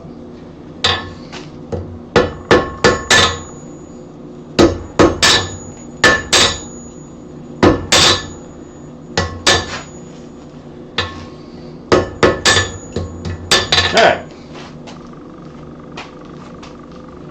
And I know this is kind of a long drawn out process, but it is what it is when you try to go that extra step and make your stuff fancier. Alright, so you can see I got it all straightened back out. I got all them layers, the collars welded right on. You know, it is not perfect on the back. You can see it didn't line up perfect. And I didn't scarf it, so I expected there was going to be some ugliness on the back side. I don't care. I'm going to cool it. Cooling it should pop some of the scale right off it to begin with.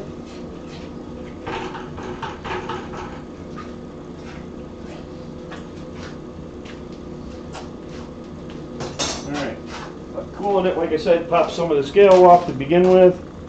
Then I'm going to go and I'm going to clean some of the scale, and a lot of it's just extra scale and stuff from the flux.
I just blasted off a lot of that gook because I didn't want to fight with it.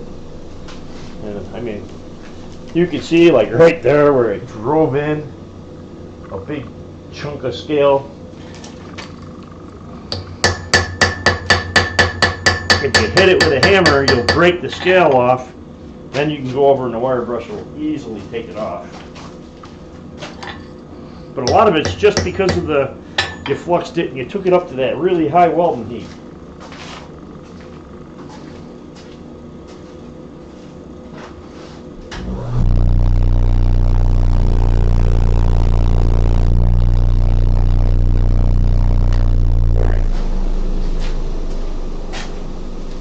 Alright, so now what I'm going to do is I'm just going to grab this, I'm going to come in and I'm going to peel this out, and I'll start with the center scroll probably. I'm trying to remember.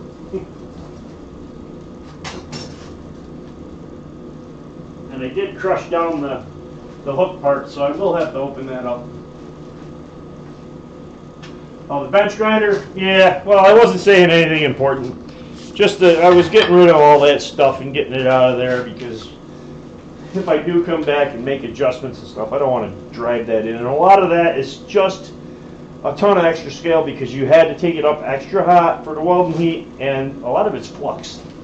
The flux that didn't come off.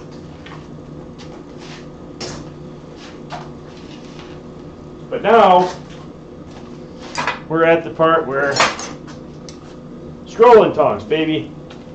Scrolling tongs.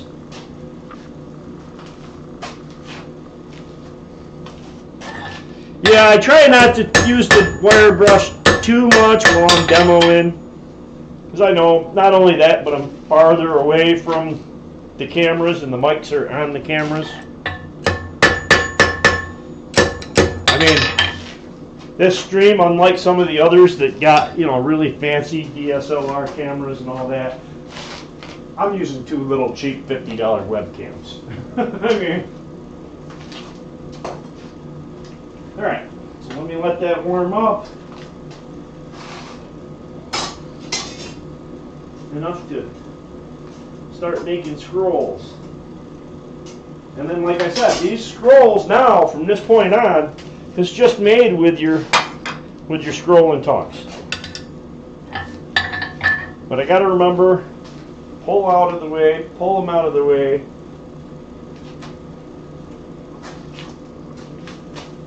Start with the innermost. I actually gotta, you know, Now that I'm doing it, I gotta remember. One in, one out. Yeah, all right. Yeah, okay, so out, in, over, back. Okay. Sorry guys, I had to make it make sense in my mind. Now I'm taking a slow heat on it. I want to bring up these pieces slow. I don't want to burn them.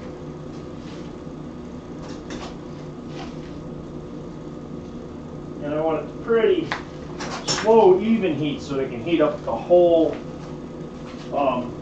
length of it. Half the scroll basically. Or, well, it'd be the whole scroll, but half the bar to a pretty even heat, so that if your heat is, the more even your heat is, and the more even and without bumps your tapers are, the easier it is to make the scrolls.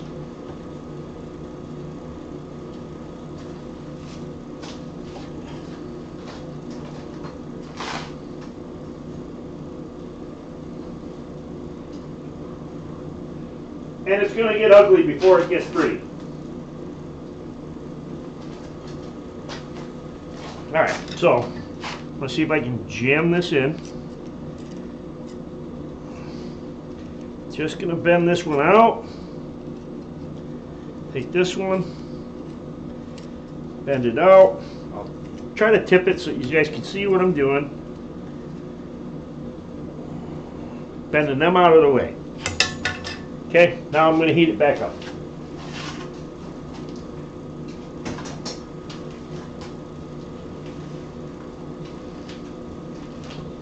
The third one I'm going to bend out just like them two, but then I'm going to scroll it to the opposite side.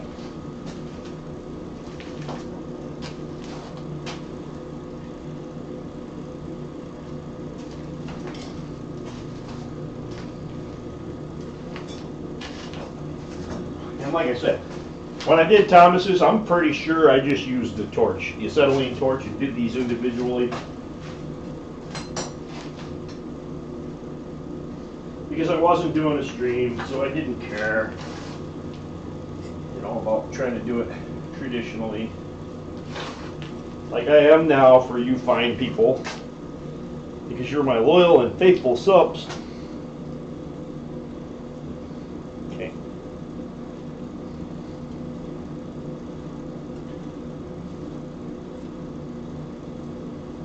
So you can see I started scrolling that in. And the rest of this, that's what we're doing. It's all going to be pretty much with that. And I might grab the hammer once in a while just to get it flat and in the same plane. But most of it's going to be just with them scrolling tongs. Just forming the scrolls. And this kind of sucks because you're freehanding them and trying to get them even, and it's more difficult than if you were able to use a jig.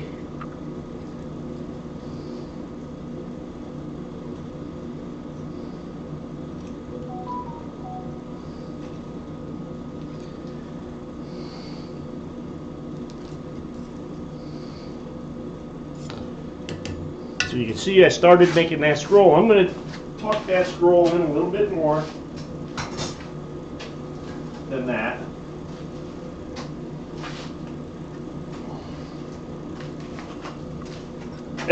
Is anybody finding this interesting?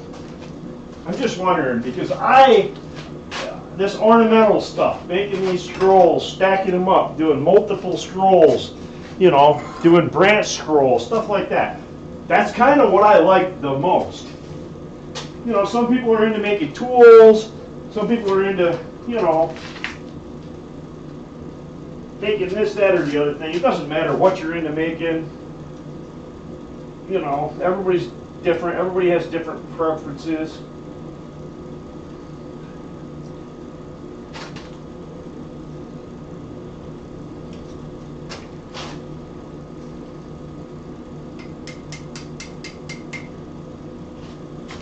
Just trying to get that tucked in there and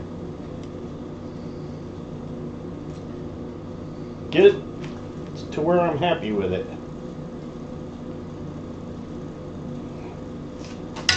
Okay, so you can see we've got our first scroll. Hey Jeff, how you doing? Wish we were doing something more exciting, but we are making scrolls and we're not even using the hammer. It's pretty much just we're doing it with scrolling tongs. I'm making a bottle opener. This is inspired by one that I made for Thomas Goodamoot several years ago. And I didn't take measurements, and I didn't. I did it on the fly, and I'm doing this one on the fly, trying to copy roughly a copy of it. If I was planning on making more than one, and whatnot, I would take dimensions and write them down and make jigs.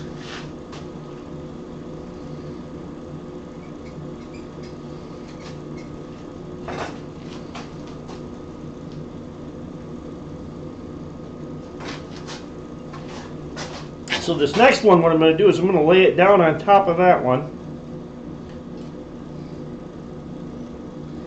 We're going to bring this one down over that one.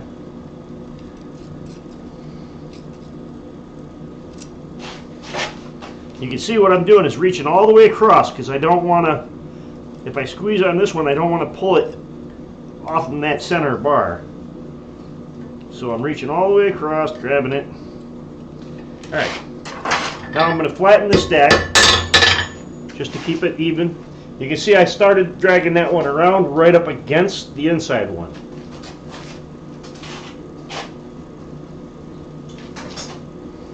And once you see this first one, the other three quadrants are the same exact thing. And you're just going to try to bend them around and get them as close as you can.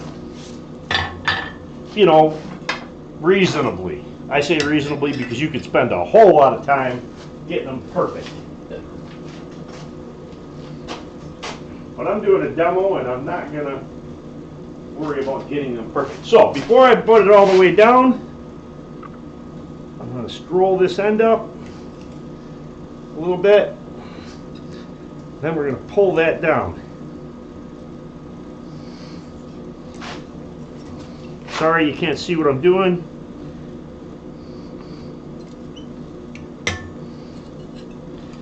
Okay, see that? Well, I'm going to scroll this up and make it a little shorter. Remember I said I think I cut the bar too short and I don't have very much up there for the hook. So what I'm going to do is scroll up a little bit more and push that in. Take another heat, we'll do that. But like I said, it's kind of boring.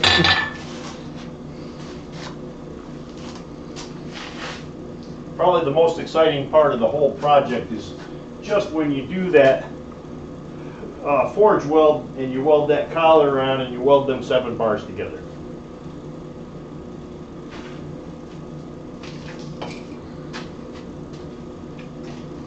Alright.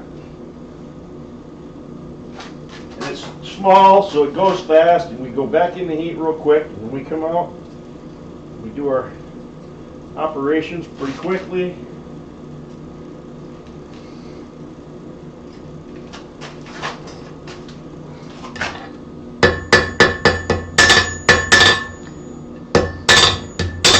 All we're doing with the hammer is just flattening, putting it all in the same plane. So now you can see you've got those two going out. Like I said, I was guessing on the length of these, how long they needed to start, how long they needed to be, and I probably could have done those two the same length, and the third one I could have done much shorter.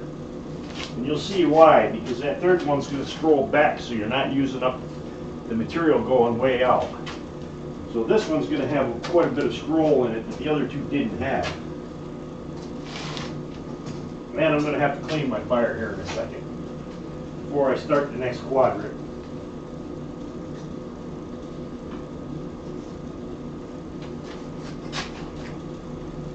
So as you can see what I'm doing is I'm going to lay this on top of that one for a while. Then I'm going to come out and start bending this one in. I'm going to take more heat. It's proving hard to get heat right now because my fire is so dirty. So I'm going to stop. I'm going to clean it before I start the other quadrants.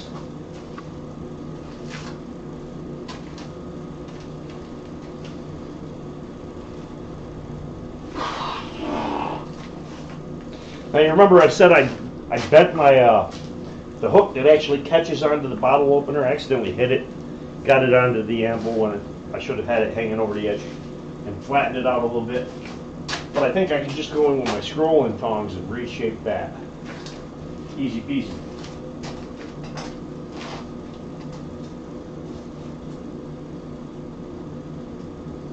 All right. Let's see, what can we do here? Let's tighten this up because I gotta make this scroll use up more material.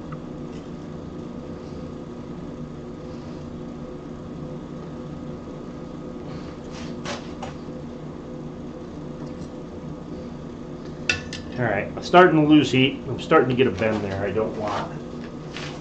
So, even though I should have been able to do it cold, I don't want to bend it where I got it just. It was probably where I put one of them nicks when I started the taper, and it's just a little bit thinner. So it's giving me a hard time.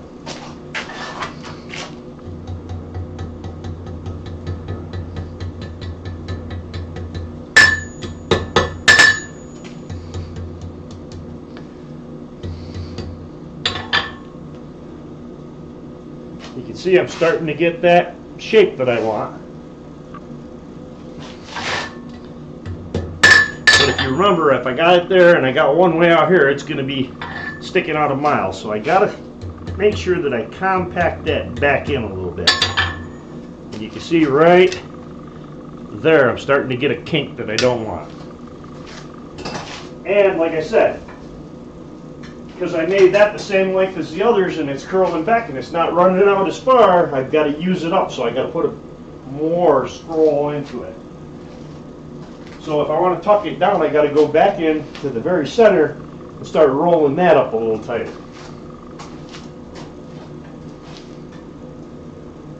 And that's why most people don't like doing this stuff, because it's a lot of work. Alright, so I got to go in, start here, make it tighter right from the beginning.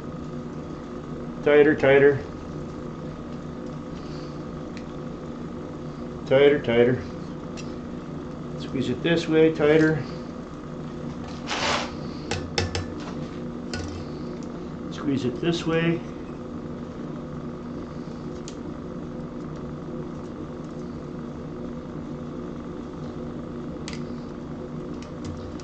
All right, hold on.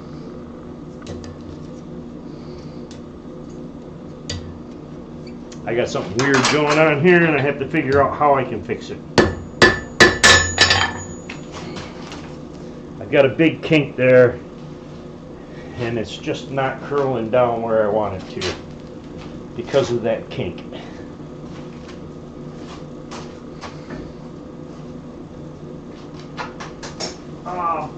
It's probably such a small thing that most people wouldn't even care and just keep moving on.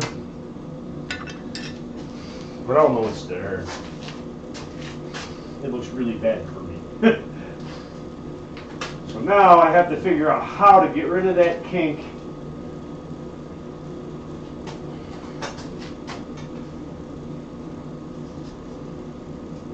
And Kevin's like, yeah, I've been making scrolls for years. And it's like, yeah, but not the same. I mean, you were doing a lot of machine-made scrolls, weren't you?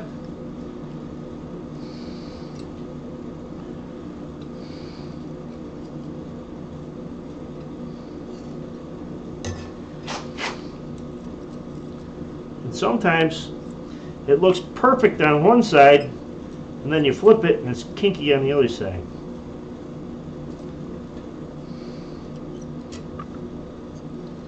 Ah. Wasn't supposed to go that far.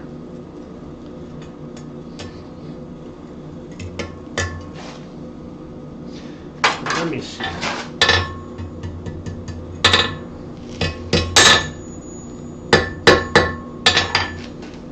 So that's better.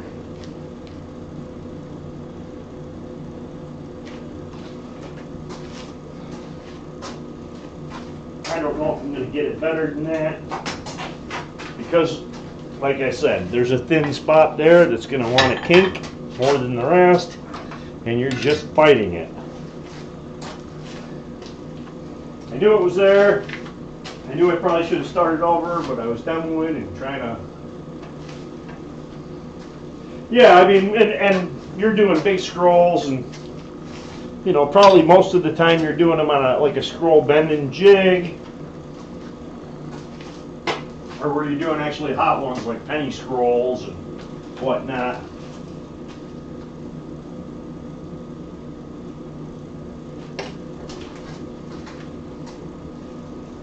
And this is what I call fiddly bits. You're messing around with all these little fiddly bits that just don't want to be cooperative.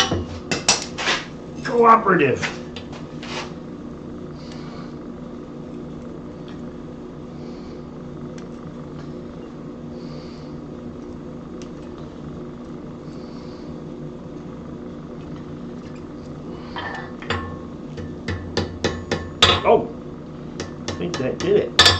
I like that.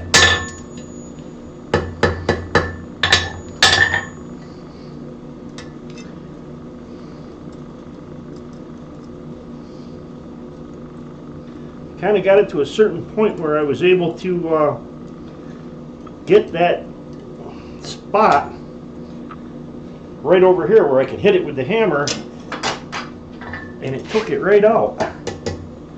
So that worked well. Alright, we're not looking for perfection, but we do want to get them kind of close.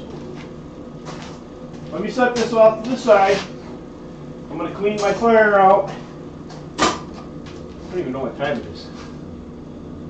What time we got? 8:41. Not horrible. I knew this was going to take a little while,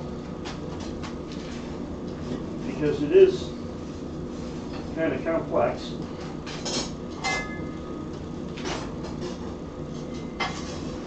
Alright, this is really bad.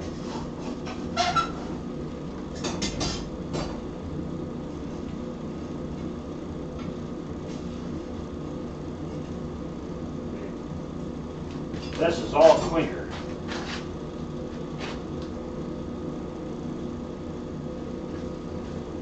I throw it up in there, and when that fills up, I clean it out.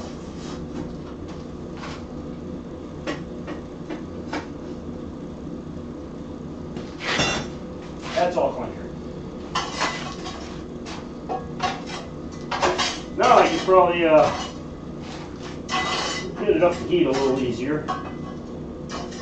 Make it go a little faster, because when you got a good hot fire, these are so thin that you just put them in and pull them right back out almost. And it makes it so much faster when you're tweaking with the fiddly bits.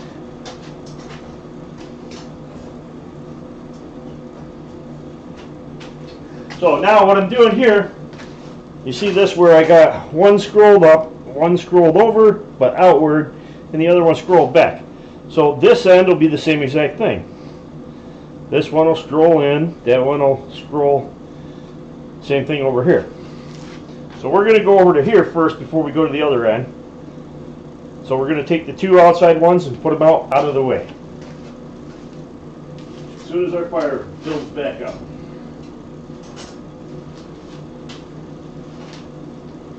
The forged ones are your favorites. Cool. Well, if I'd have known that, I'd make you show me how to make these damn things. You know? A professional is, you know, I never worked in a blacksmith shop a day in my life. It's just been a hobby for me.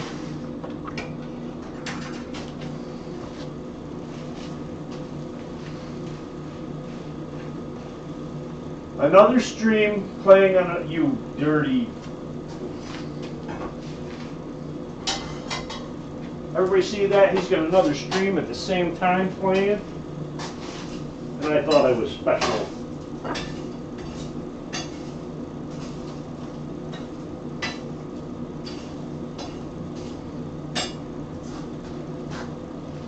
Alright. So Tim's working on a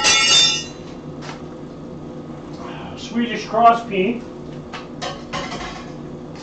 What's everybody else working on?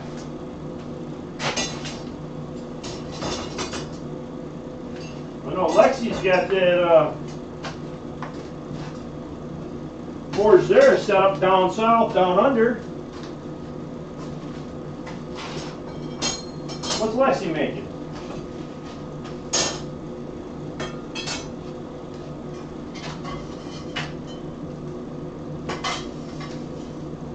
Hey, Possum. What's Possum making right these days? Anything good? Right now I had to clean out my fire. I was just getting tons of scale, and I was having a hard time getting the piece up to temp. It's taking longer than what I wanted. A lantern. Curly maple with pierced copper. Oh, I love curly maple.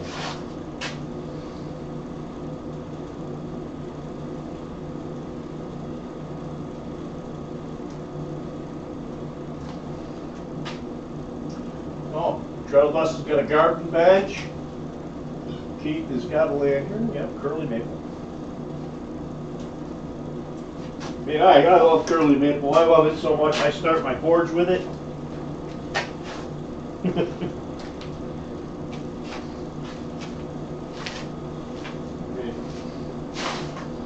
I'm not kidding. Here's it.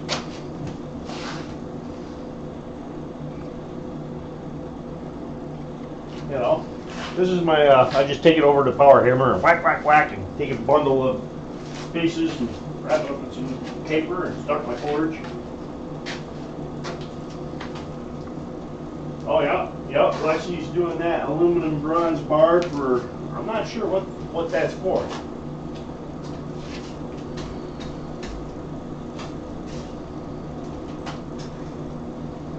I think Lexi said, but I don't know.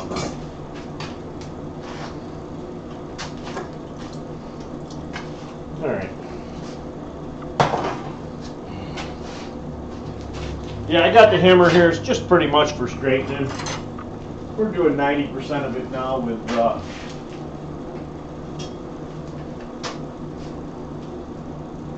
oh, it's not in there yet. I'm getting my fire going back up so that I can spend less time heating it. I'm going to get a good hot fire, and then I can put my piece in there and pull it up quick. Alright, now my piece is in there. We're going to keep going. Yeah, I don't have any clocks down here except for on the computer, and that automatically reset.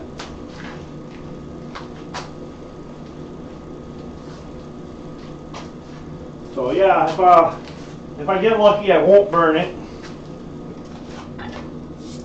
And like I said, you can spend as little or as much time as you want doing this, because I can literally, like, I'm not happy with any of them scrolls that I just made. There's just little spots where they're not even, and they're a little kinky, and yeah, it was time change time. Daylight savings and all that crap.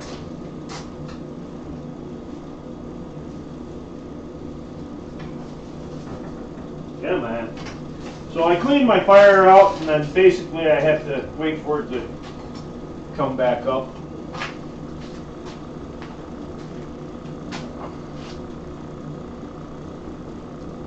I forgot what the challenge was.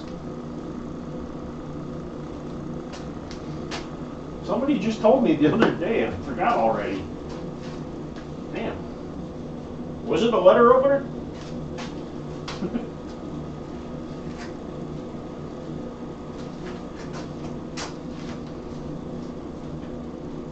You know.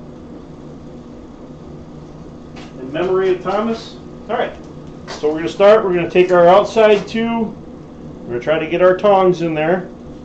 Once they're in there, we're just bending this out of the way. We're not going to bend it too tight right there. We don't want to fight it later. But we're just getting these two out of the way.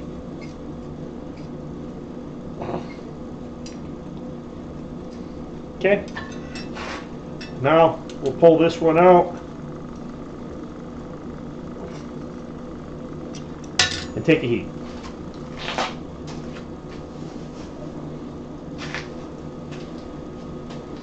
Okay, a bottle opener and leaf for flour. So I guess I don't really. I know I have an Instagram account, but I've never used it. So I guess if I take a picture of this and send it to one of you other guys, you can probably post this as my entry.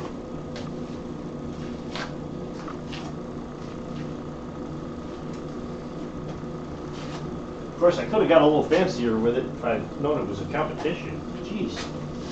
Yeah.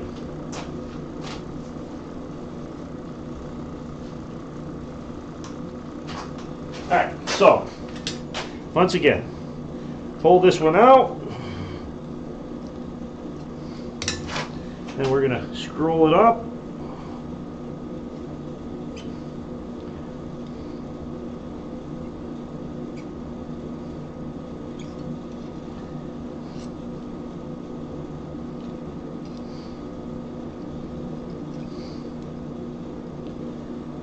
Crush that a little.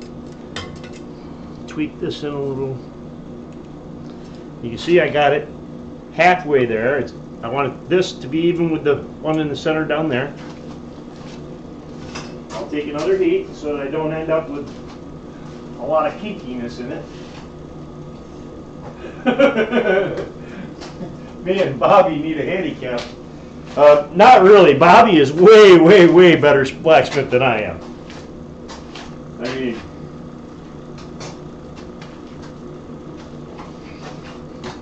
I won't enter this officially.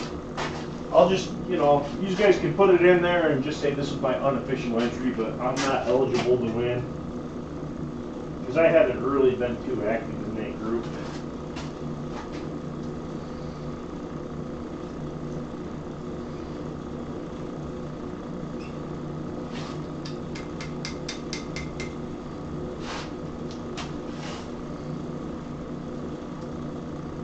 Now I'm pulling it out. Once again, I'm still just trying to work it down, work it around, bring it in. What I'm looking for is I'm looking for this the same across. So I'm pushing this back, and because of the same length and everything, so if I get this across from that, they should be pretty close to the same without. You can see what I'm looking at is, hey man, let me get my little pointy thingy so that you can see. Alright, what I'm looking at is this scroll right here. And I'm looking at this top edge to this top edge, trying to get them even. Because when I get them even, and the scrolls are somewhat close, then the width will be about the same too. Everybody got that? Alright, so I do want to push it in a little more.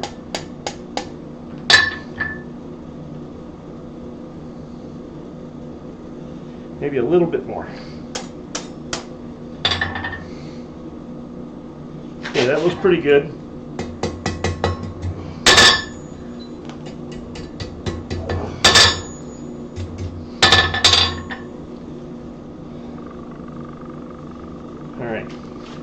Alright, so now we'll move on to that one.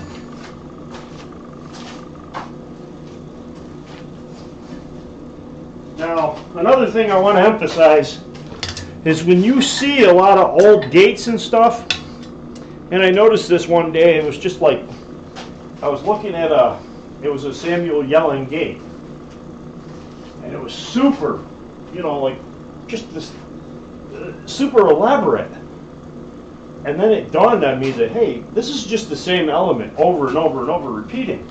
But then I started looking at it closer, and I was like, they weren't all the same. There was some variations in them here and there, and that was on one of the premier blacksmiths, you know, ever. So I just keep that in mind when I make it, that, hey, you know, it's got to be close, but it don't have to be perfect. All right, so now this one, I'm going to heat it back up. We're going to put a little scroll on that end and then bring it in up against the bar like that one. But thankfully, when you got a good fire going, you can do this relatively fast. It heats up fast, cools fast too, so you don't have a whole lot of time to work it. But you can come in and tuck your scroll, start it in. Sometimes I squeeze it from the outside.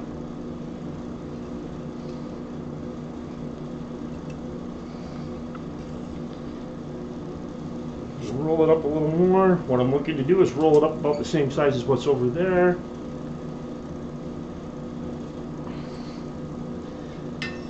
Alright, maybe go back in, take more heat. Like I said, it's going to get boring, because now I'm just doing the same exact thing I did on the other side. I'm just trying to get them close. Am I trying to get them absolutely perfect? Absolutely not. If I did, I would have started off right in the beginning, getting everything absolutely perfect and not saying, well, that's within an eighth of an inch.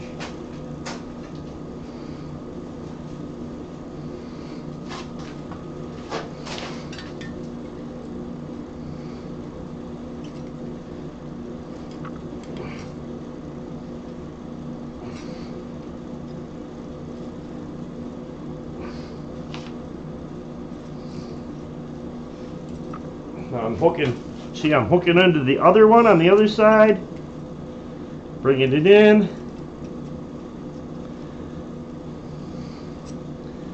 bringing it in, gonna stop, flatten it out, look at it,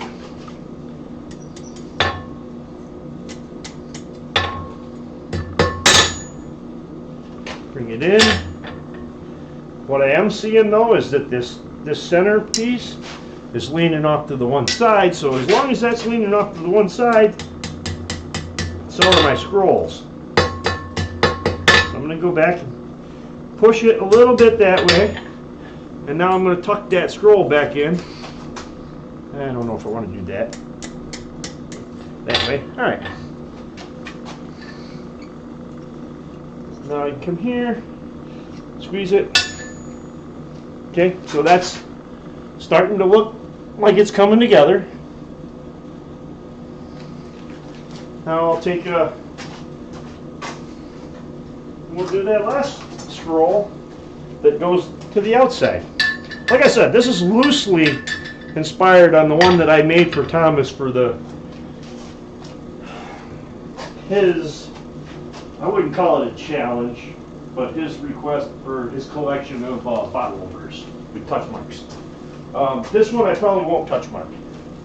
I'm not happy with the collar. I'm not happy with the center piece. I actually made it a little too short. Yeah, this one's just definitely not getting a touch mark. But, you know, maybe I'll throw it in an iron in a hat at my next blacksmith meeting. Alright, so we're going to take this end, start curling it in, curl, curl, curl, curl, curl, curl, curl, curl, curl. I want to get ahead of myself. I'm going to get this to start curling in. evenly.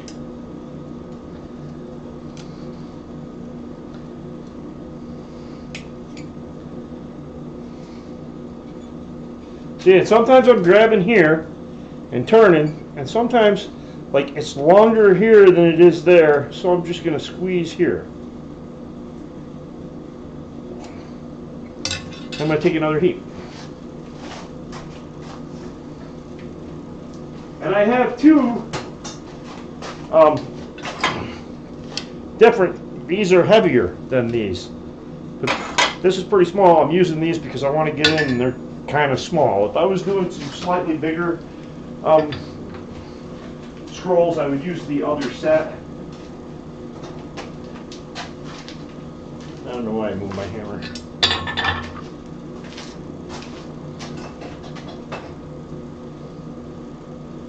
Yeah, to be honest with you, Possum, I'm not sure I have 5 pieces with my touch mark on them.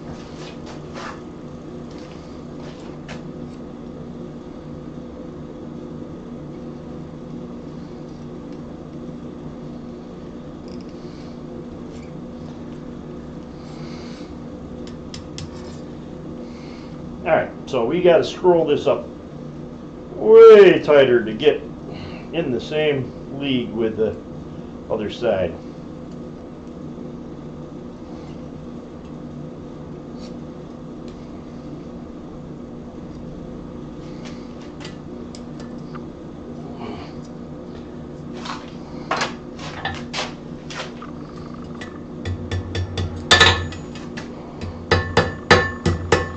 And then you see I keep, even though I'm not done with it, I'm hitting it and putting it back in the same plane with the others, because once it starts to corkscrew or something, it looks different and it's harder to get it to line up. So that one's curled around, but it's got to get tightened up a little bit more if I want it to be close to the other side. And I want it to be close to the other side. I want that symmetry.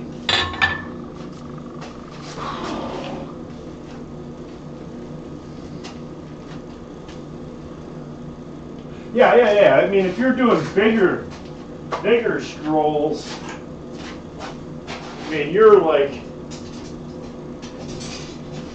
a set like this. I use these once in a while. They're just like regular tongs that are bent. Oh. Ooh, I don't want to burn that up now.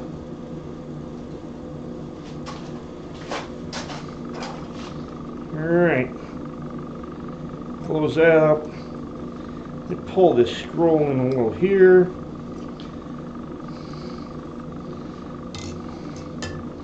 So that now I can pull it in here.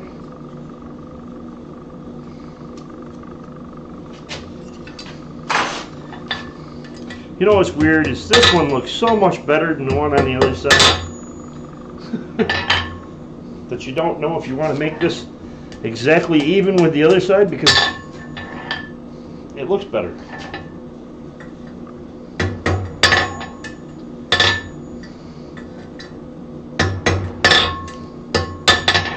That's not too terrible.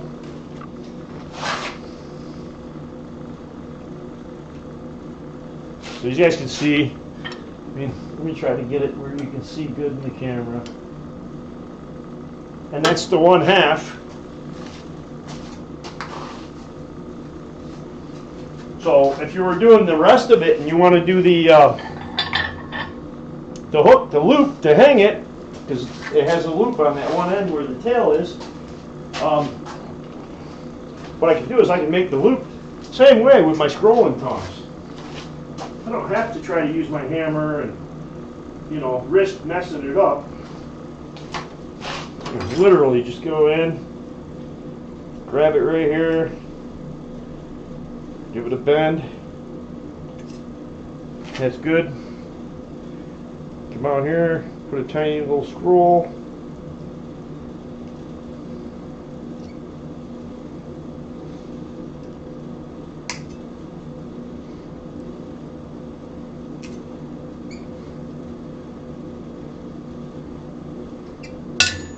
So I got a little scroll. I got a little bend started. This is the part where normally I just go over to the horn and I come around it, but there's no reason you can't use your scrolling tongs. You can just do it that way. And then you don't even have to worry about cooling that tip off so you don't damage it. I don't have a touch mark, can't trace that crap back to me. Almost forgot about it. Almost lost it. So once again, boom, boom, boom, boom, boom, boom, boom, boom, boom, boom, boom. Oh, what happened there? Something happened here. I hit this when I didn't want to, and it's so now I got to push this one down to match that, or pull that one back up. I think it's going to be easier to push the one down, and then I'll finish the hook.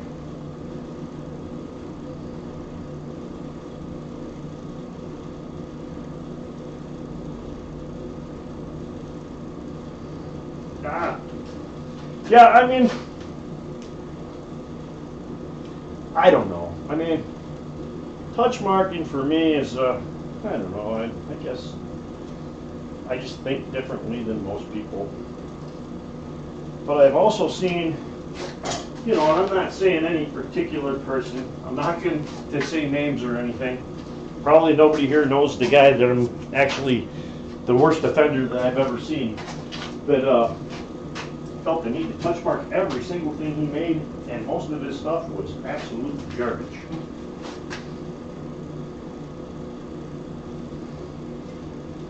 And for me, I'd be like, I would be embarrassed to put my touch mark on that crap.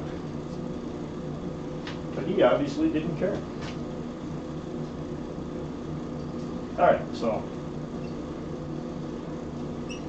now we just went in and fixed that. I actually split the difference. I brought one down and picked one up.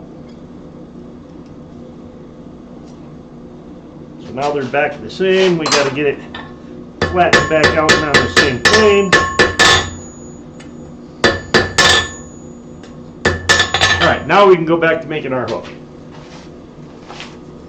Sorry about that.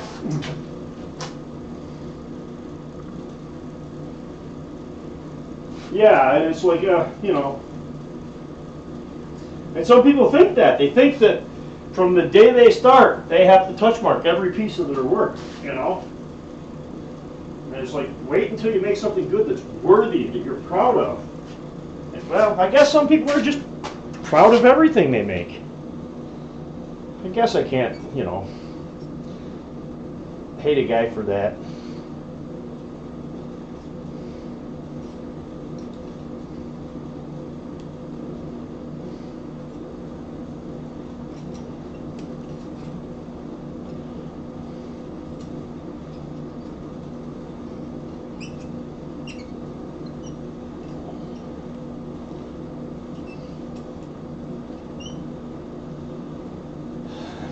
I'm going to leave that the way it is, even though it's not perfect. It's good enough. I don't know if you can see it. What I really need to do is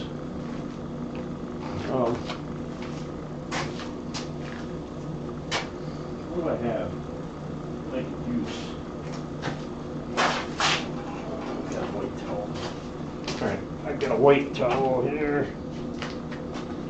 I can put it in front of that, or hold this here so you can see it, and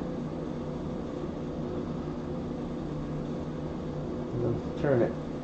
So basically that's your one end. The other end is you're doing the same exact thing and just trying to get them to match up.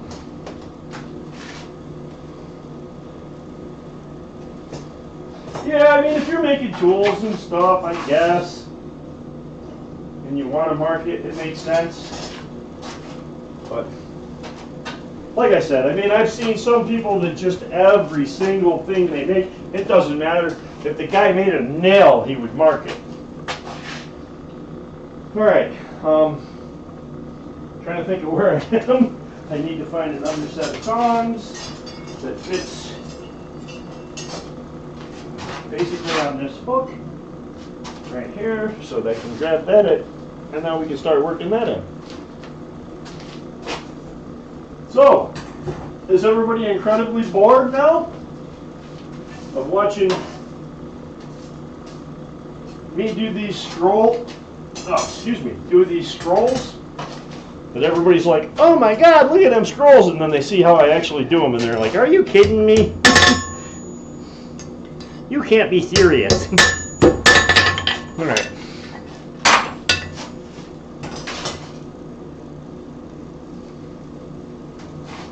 Alright.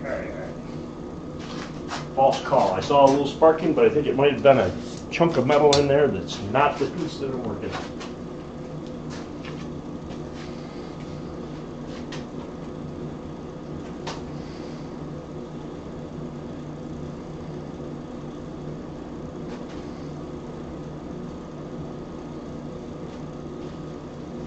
No, I wasn't talking about you, Keith. You do some pretty nice work. I mean,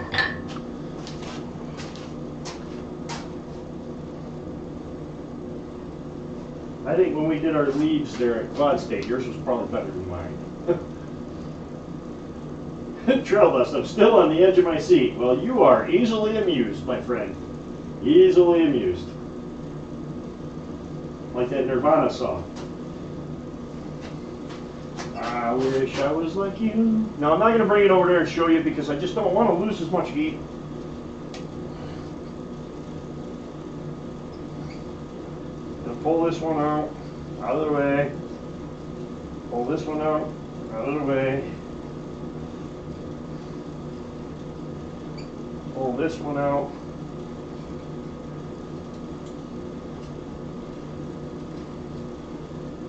Up against it.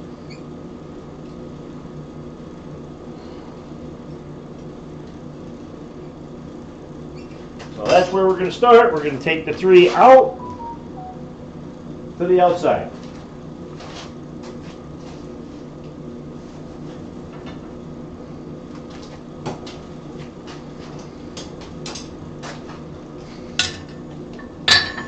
Like I said, this is not, you know, it lost the excitement after the Forge Weld. And like I said, on Thomas's, I almost think that I tack welded it together with the MIG welder before I put the collar on.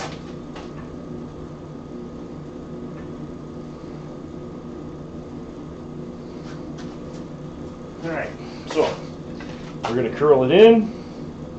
This one's got to be pretty small, so we're going to come right off to the end. Start curling. I feel like a Canadian. Curling.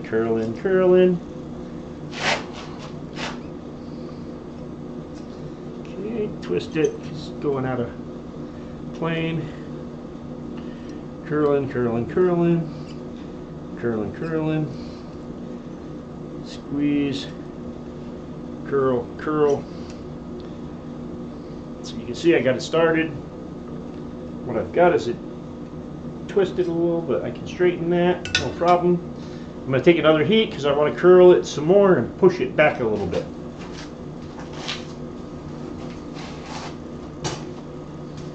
The good thing is this end doesn't have to exactly match the other end. As long as it's reasonably close, your eye won't pick it up as much as 2 of them right next to each other. It'll pick up these 2 and these 2 together as a pair, not so much the other way. I shouldn't be telling you all these secrets because, man, you're going to start looking for all the mistakes in my work from now on.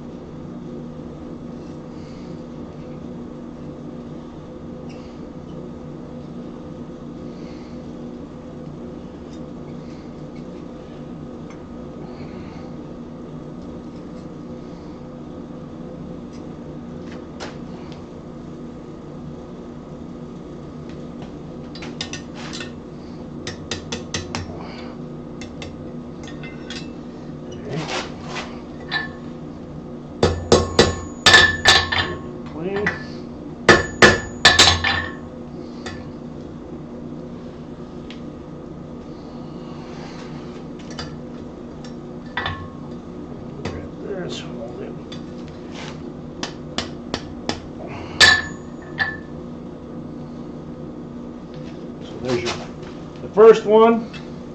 We're going to take this one and peel it down, but we're going to put the scroll in the opposite direction, but it's going to be a little scroll, and then just fold it down right up against that one.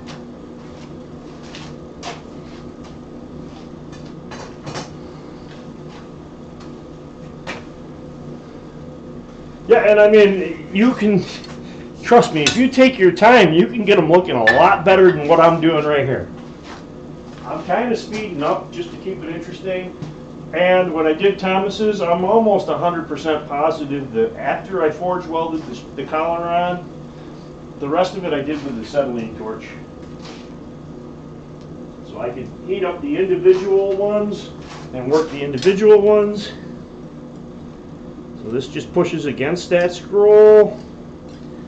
Take this end, put my little scroll on it. Try to get it the same size as the other ones, so I gotta come to the outside and squeeze.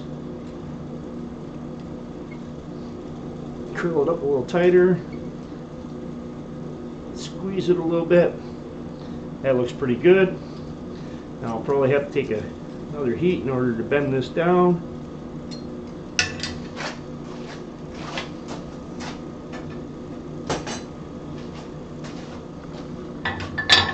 And I gotta be honest with you, Roy Adams does really good scrolls. And seeing some of his stuff, like his door knocker.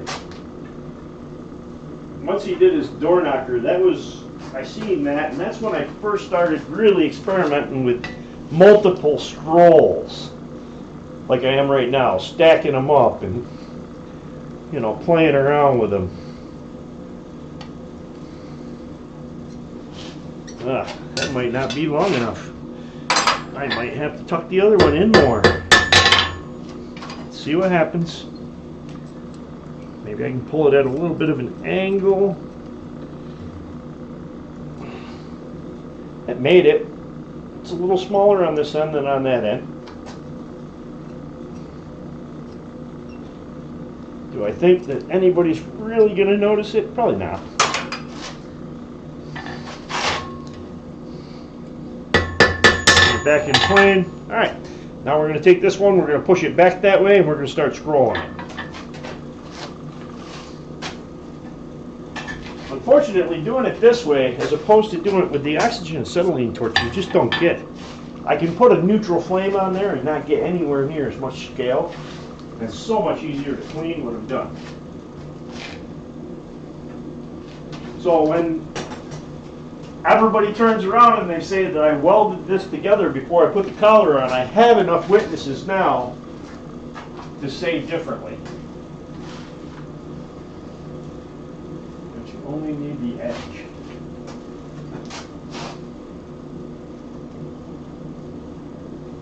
Alright. Where was I? Alright. Pull this one back, then start tightening the scroll up really tight because the other side is really tight and it's got to match closely, but not perfect.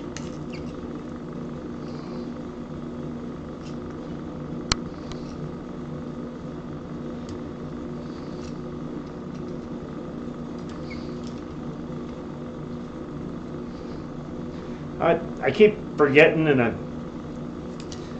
I'll be working on it, and then I'll be like, oh, I got to put it where they can see what I'm doing. Okay, this I'm going to have to push down, so I think I'm just going to grab the hammer for that. I got to flip it and make sure that piece is up so that I'm not destroying it. I'm somewhat close. Sometimes when I'm close, it's easier to take the hammer.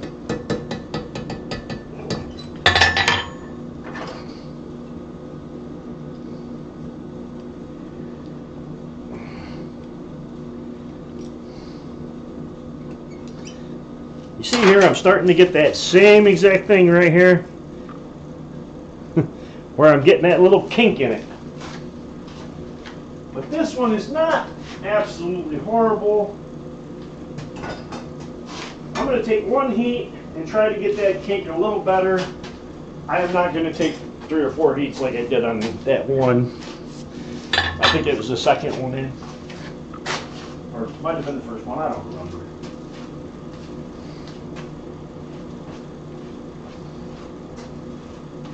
Okay, where am I? My brother Keith took pictures to document the project.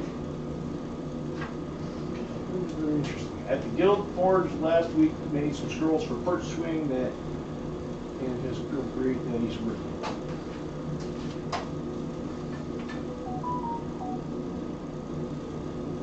Alright, which scroll was I on? Okay.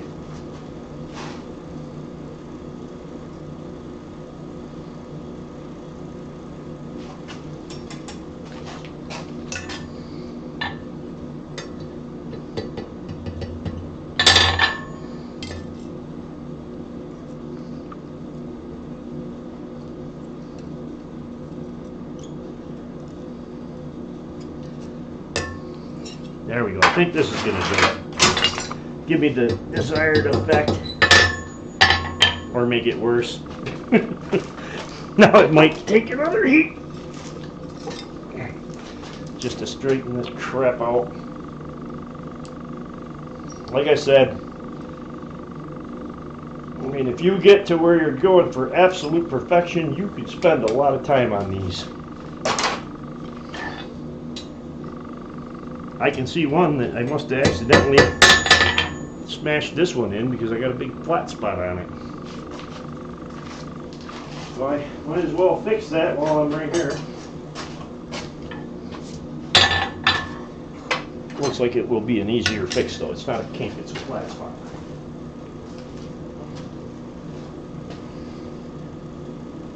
Yeah, like I said, and I don't know if you were here when I said it earlier.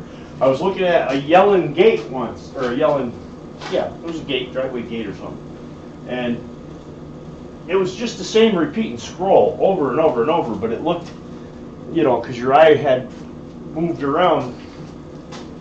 But when you looked at it real closely and you examined it, the scrolls were way off. I mean, they were roughly the same shape, enough to make your eye not really worry about it and just move on.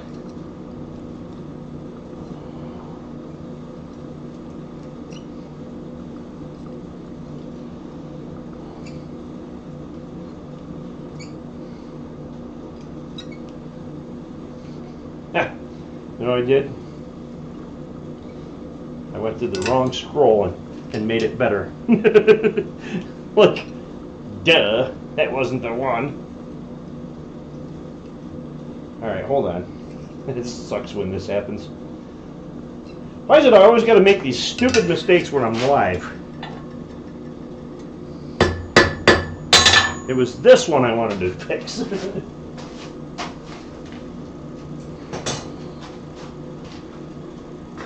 Camera down. Oh, camera's down. Which camera is that? That is that one way back there, and I don't know why that camera would be down.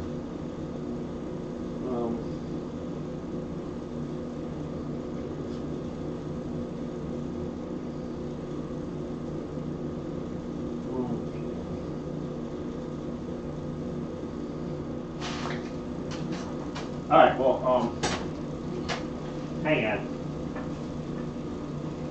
I have no idea why that camera's down. I haven't hit a cord or anything like that. It shouldn't be down. Let me pull this out right here. Pull it out. Move this in.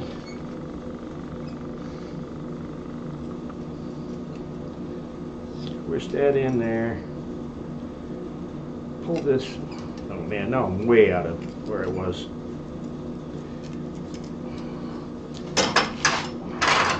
Oh, I don't like this. Oh, hey, hold on.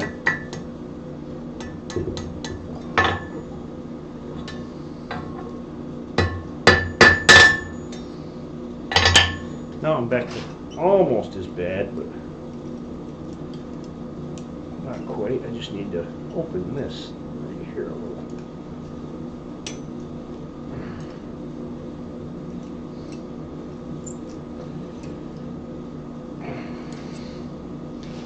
Yeah, and sometimes I'm my own worst enemy because I will go and do something that I know isn't going to give me what I want, but I think, oh, maybe this will work. It's still there. I still got a flat spot right there, and we're gonna fix it.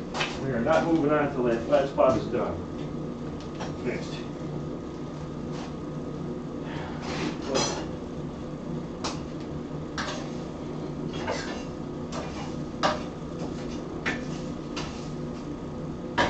Some more coal. Get my fire burning down.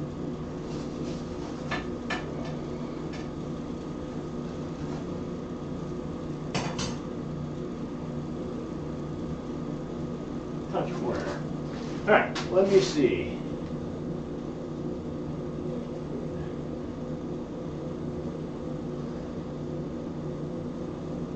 Well, crap. Now I lost it entirely.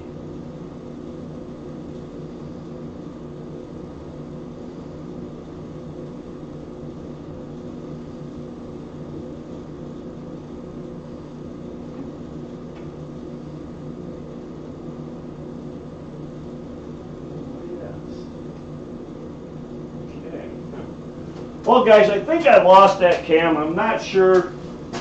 I'm almost done. I'm not going to shut it down and restart it. I think that's what I'm going to have to do just to get that cam to come up.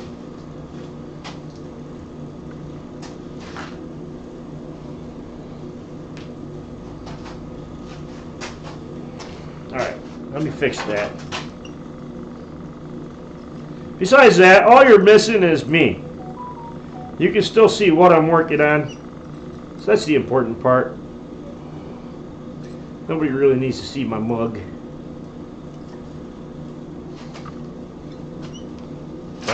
The more I mess with it, the worse I'm making it.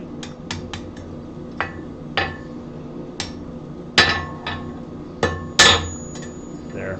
You know what? We're just calling it and moving on. But you can see the little differences from one to the next. They're there. But the thing is, you pack enough in there and you don't, unless you're analyzing it and staring at it, the average person isn't even going to notice the differences in the scrolls or the little flat spots. Yeah, we still got the anvil cam. Like I said, that's the important part. The other part is just seeing me and, well, oh, hey, I think I know why the other one's not working. No! Could be because it's unplugged. How it got unplugged, I have no idea, but I also don't know if it will come back on without restarting OSB.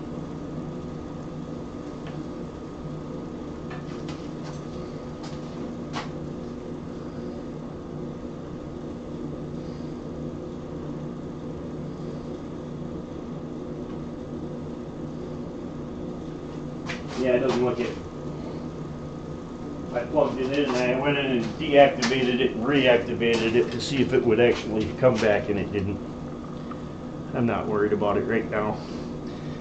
Nobody cares what I look like. They just want to see the amazing works of art. Yeah, right.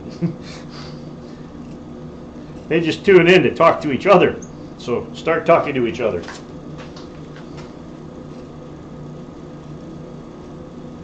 Unlike some other people, that is welcome, and then, so drag two out,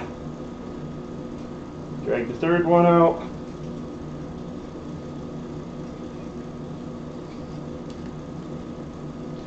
and we'll start with our inside scroll first.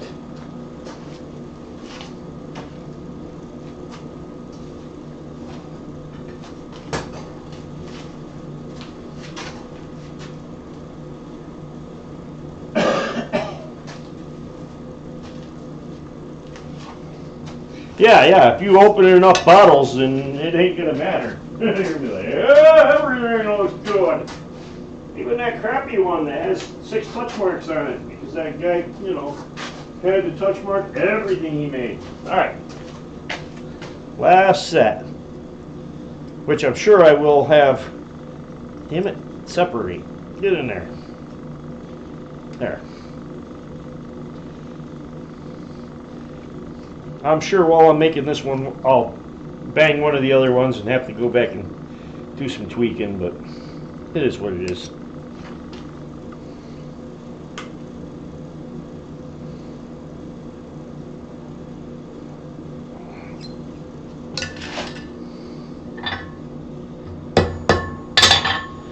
And I just keep pushing it back into plane because that'll help me. If it's not in plane, then they don't look right, and so you think they're. It has to be in plane in order to make sure it matches the other side. Doesn't apply to dry job. I don't follow.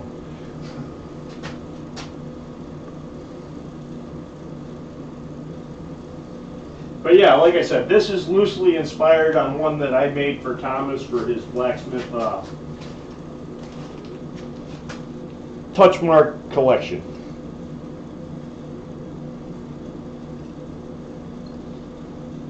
And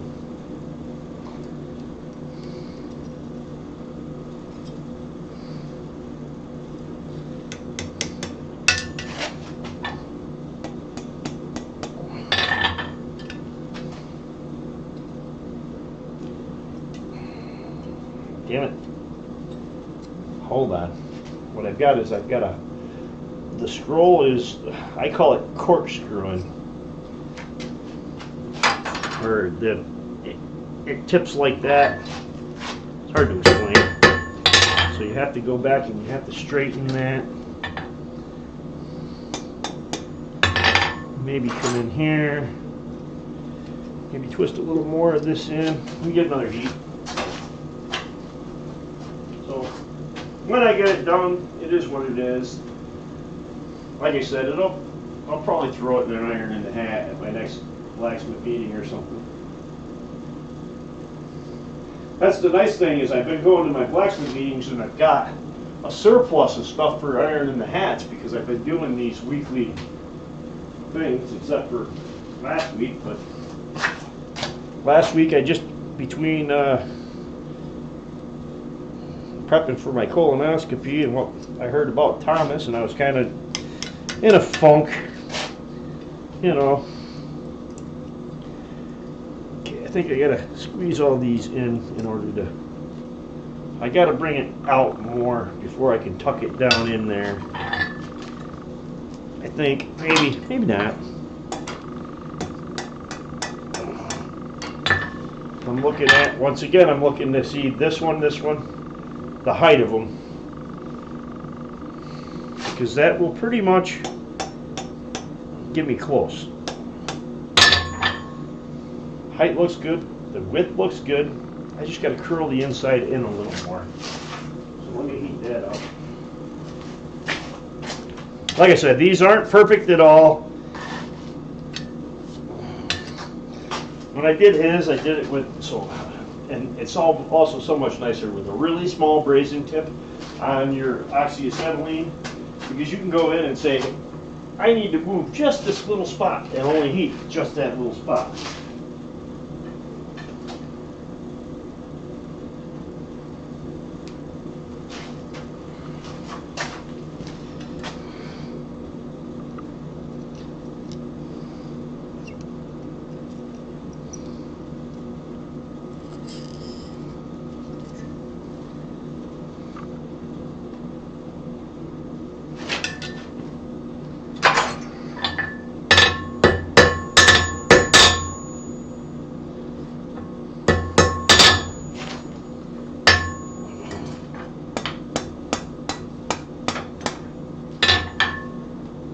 Alright, close enough.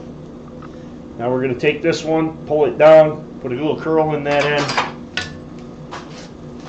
I mean, we are on the fourth side and it's exactly the same as the first side, so I think by now you guys probably got the process down.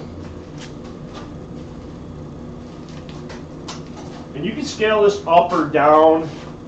You know, I kind of did similar strolls once and made in the center, instead of doing the letter opener with that centered bar, that center bar was a hook.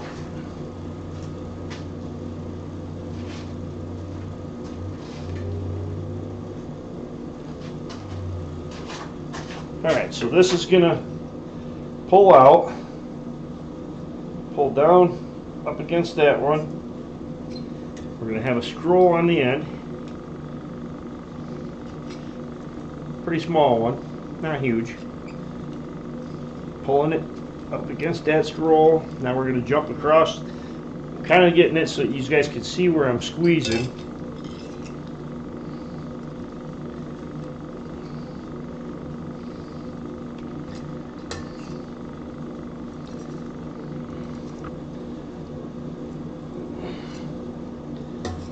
Okay. Alright, I'm going to take another heat. Put it back in plane. Take another heat, and I'm just going to push that in a little bit more.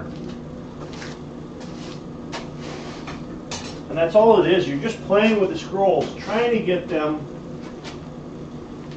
Don't understand how I did. Which part would you like me to start over on? I mean, I know you've seen it every step 4 times, but I understand, Alexis, you might need a 5th or a 6th time, before it really sinks in. It's a good thing I don't have another camera. You'd see me laughing my ass off with that one. Okay, I'm gonna kind of just squeeze it in there a little bit more. Roll that up.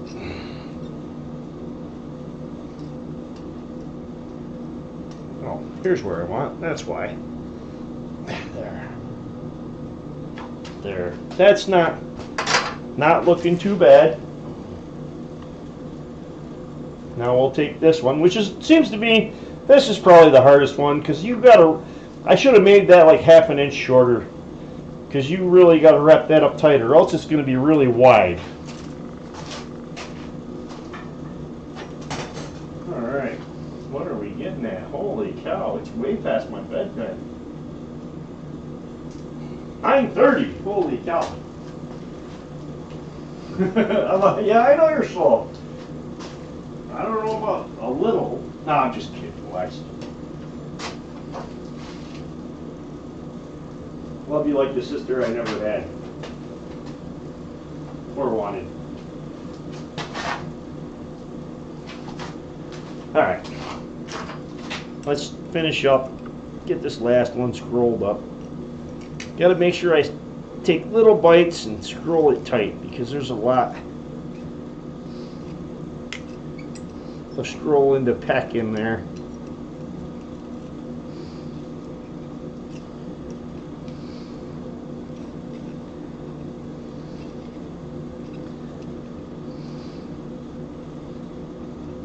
I wish I could see it while I'm holding it up so that you could see it.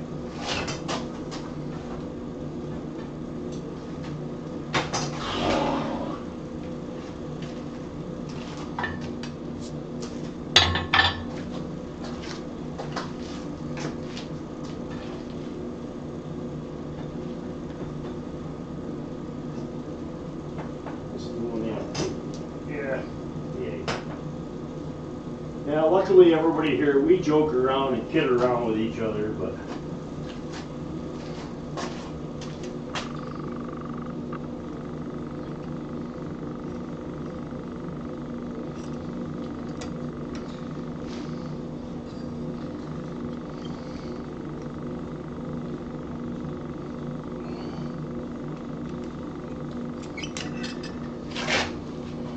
I don't know if I can do this.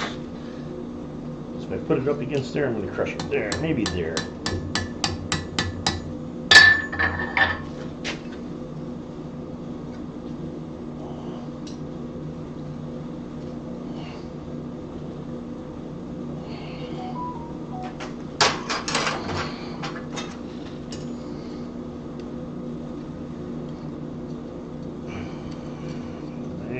Maybe this way.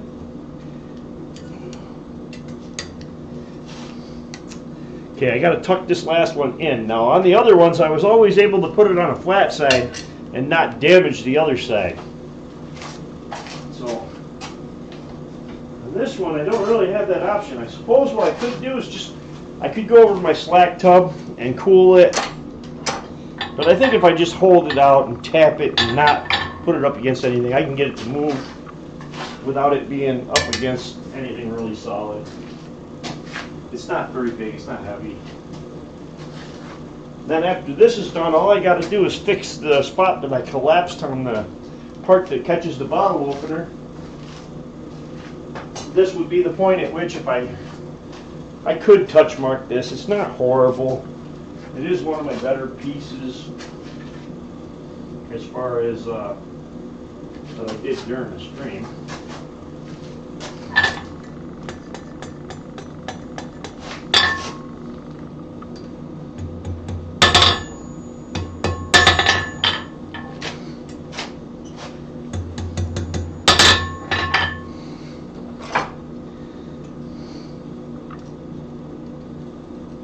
Squeeze this up into there. Squeeze that back that way.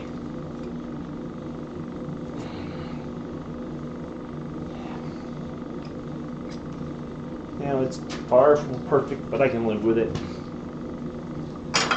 It's actually smaller than this other side.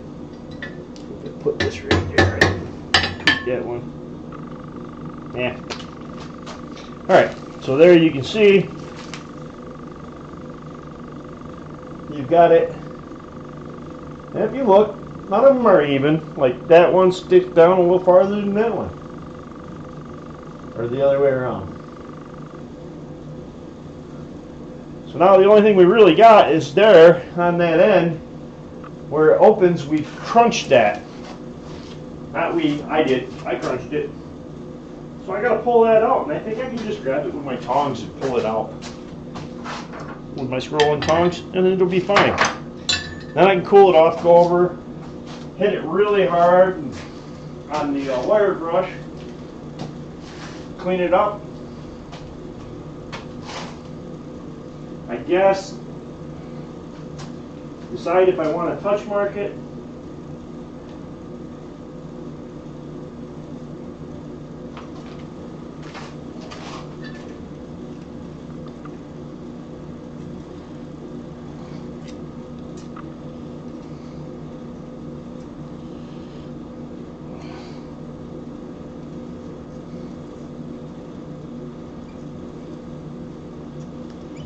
Okay, I mangled that.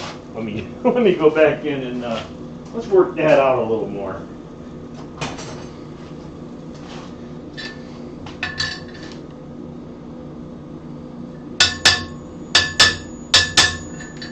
Yeah, let me wiggle that around a little. Just not happy with it. Excuse me.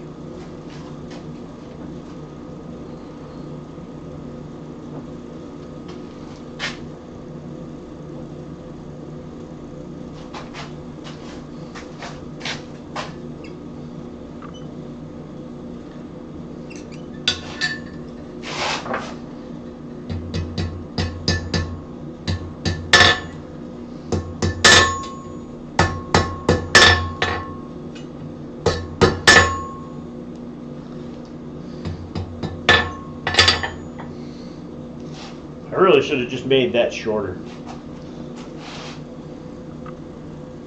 Oops. I should have just made this tab here shorter. But it is what it is. I can always take a file and make it a little shorter later. Since it's not horrible, maybe I'll put my small touch mark on it. It's not the greatest, but it's not horrible. I've seen worse.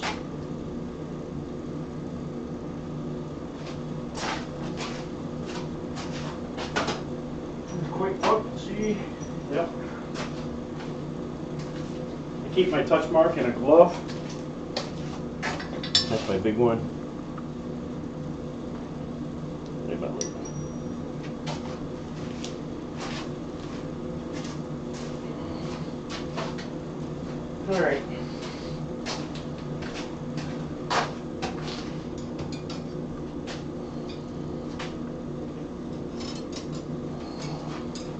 See which one of these fits my touch mark the best. Probably maybe just a regular pair of 3/8 tongs.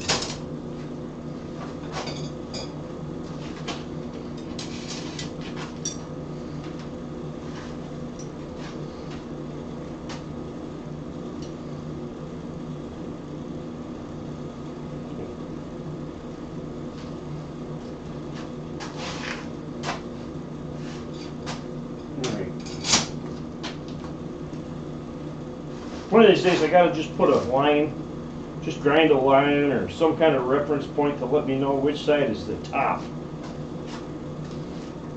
So it'd be easier to orient it. Alright, so that's my top. Put my bottom here. It's not very hot, but should be hot enough just to put a touch mark, and I'm going on one side.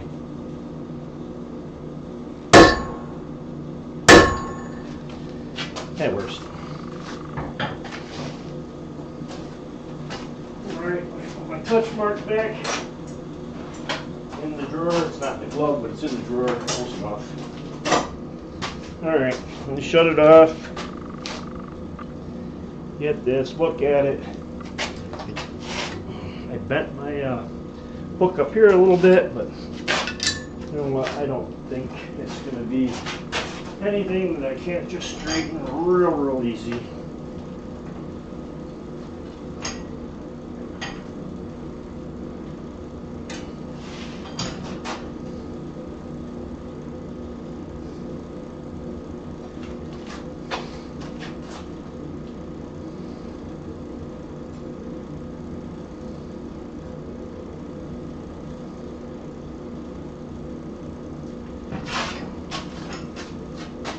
Alright guys, let's see.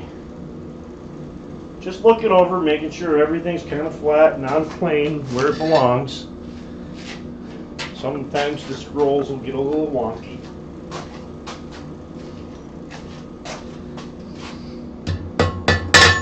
Okay, that looks good.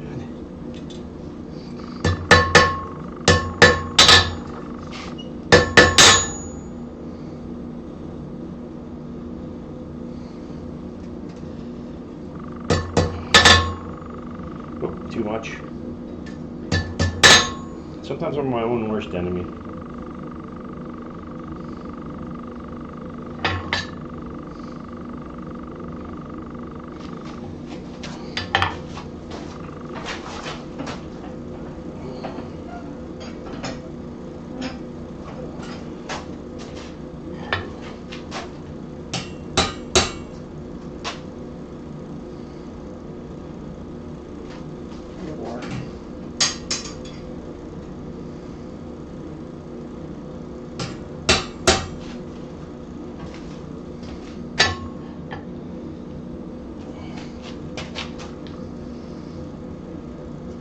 Alright, so I'm going to cool this off. What I think I'm going to do is on that nub that catches the bottle cap on the bottom, I think I'm just going to take a file and shorten it a little bit. On this nub right here. I'm going to shorten it so that it's only, take about that much off. So that it's a littler nub. That looks like too much to me, and it's not going to be very conducive when it's that long to removing the bottle cap. I got a little fuck up here. God damn it. Hold on. I got a part here I didn't even notice until I cooled it and started touching it.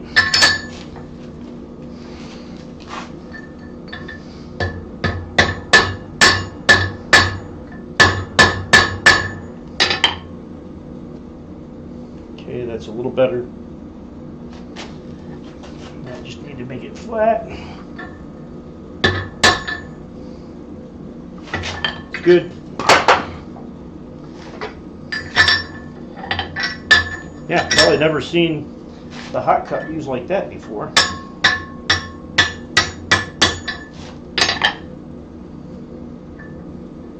Alright. Let me cool this off. Unfortunately, you can't even see me over there because you're stuck with just the anvil cam. I know that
cleaned up now. We do have a couple little spots that are out of plane.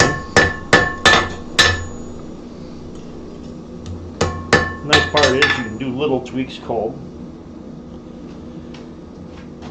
Alright, so there's the finished product. His was a little narrower. I had made his a little narrower. I know that because it felt good to grip it like that. This one kind of not so good, but like I said, it's heavy enough you just smack it into the bottle. There it is, brushed up. And like I said, I'm going to take this part and just take, I don't know, 3/16 of an inch or so right off of it with a file.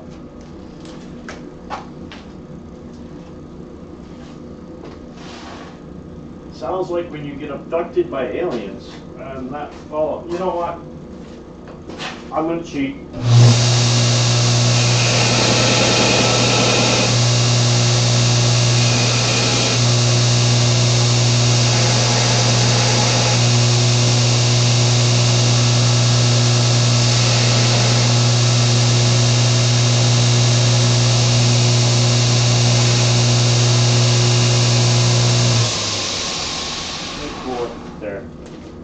Alright, I cheated. I just went over and did it on the belt sander. To give me that little nub that's going to catch the bottle cap. Because this should be close to the center of the bottle cap when this is catching the edge. And that's about a good ½ inch from there, from that point to that point. Which should be pretty close. But, alright.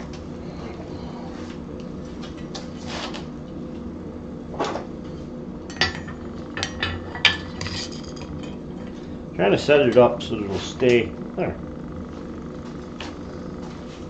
So it'll stay standing up, and I can put a background behind it. All right, so I'm going to leave it up to you guys. Do you guys think I should put that in? Enter it in the Blacksmith Challenge, or should I not and give everybody else a chance? It's up to you guys. I don't really care either way. I mean,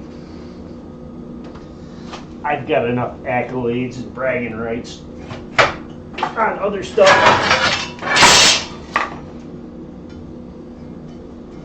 Trying to find a background that you can see it against. Probably the best background would be something black. Or maybe this old crappy towel. So, alright, what do you guys think? Is that my entry for the Blacksmith Challenge, or no? There, you can see it a little better back that background.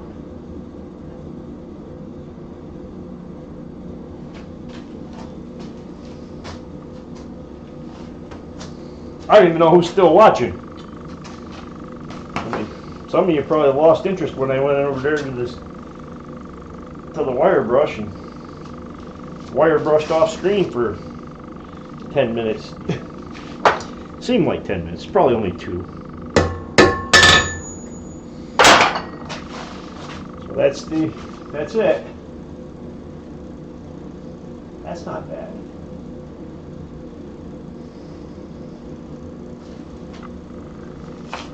Put it in the challenge. Yeah, okay.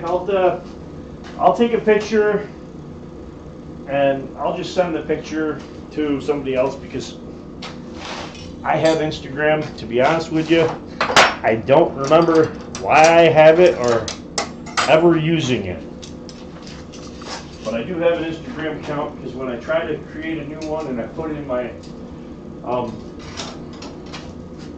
my email address, it comes up as it's already an email address that's recognized, so it won't let me proceed. Just put my tools away.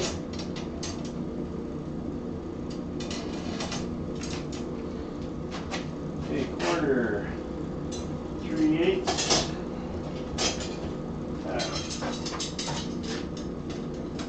Tongs away. 3/4. Rolling tongs.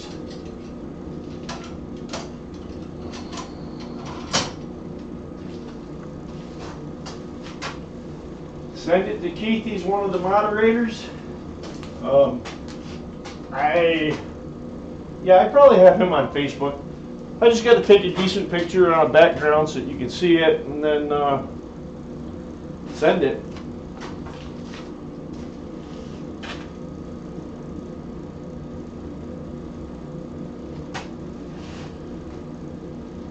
But yeah, I think I might have Keith.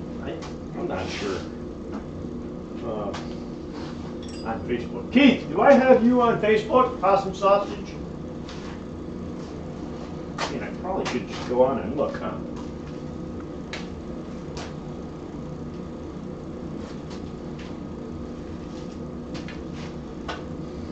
And other than, you know, going over to the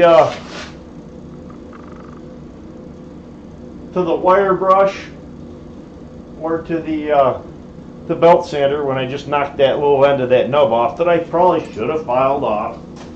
You know, other than that, it was all done with hand. It left a little earlier, alright. Can't wait to see it finished. Yeah, let me look and see. Facebook, K-I-E.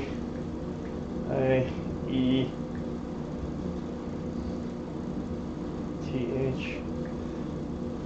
What's his last name? Keith what?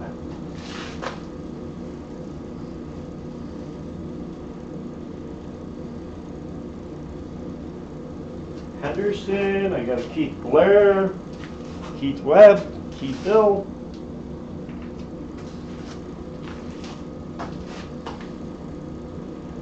You didn't miss much, Alexis. Basically, I just asked everybody what they thought. Should I enter this as the into the blacksmith challenge or not? But there it is, finished. I fixed the little hook on it, and there's the finished opener. Like I said, I'll probably just, this will go in a iron in the hat at one of my next meetings. Keith Bear, B-A, well, that's not showing up. Oh yeah, right there, Keith Bear, right at the top. Oh, I am not one of his friends. He doesn't like me on Facebook.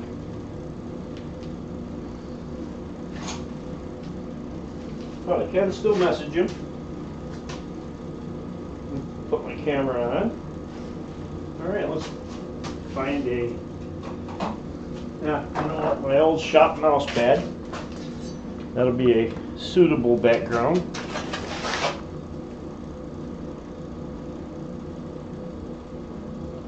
Get a picture of the front. And kind of from an angle, so don't send that. Do it again. Ah, crap! Don't go back. There we go. An angle so you can see it's a bottle opener. Done. All right. So I sent a couple pictures to Keith, and that's my entry.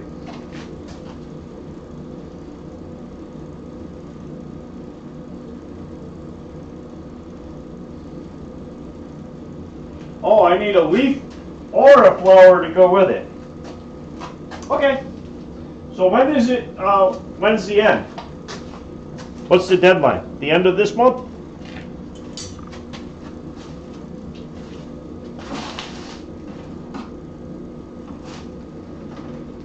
I didn't know that. If I'd have known that, I probably could have incorporated a leaf right into this. You know, like up on the hook end, I could have made a leaf up here and made it just different. I thought it was one of the three things: a bottle opener, a leaf, or a keychain. Or a bottle opener, a leaf, or a flower. And I could have entered a flower on the, you know what, I still can.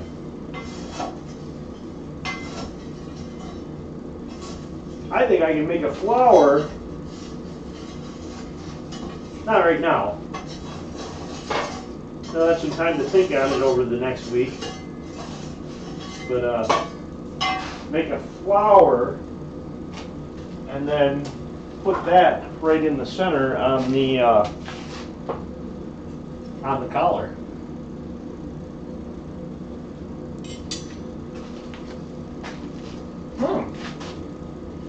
Yeah, I'll think about it. Maybe I'll make a flower, like a little flower rosette, and put it right in the center where the collar is.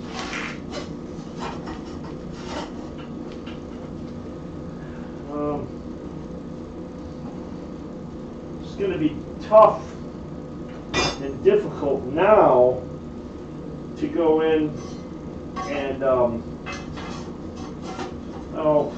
and punch a hole,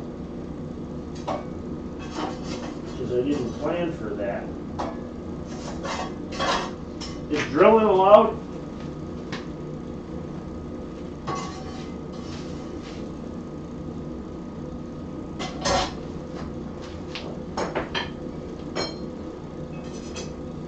I mean, it's supposed to be all hand tools, or I can't remember.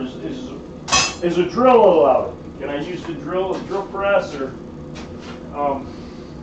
you gonna make me use a brace and bit? You know, that's a smart ass. Yeah, I decided to go with the small touch mark. I didn't feel it was worthy of the big one, but it wasn't horrible, so I can touch mark it.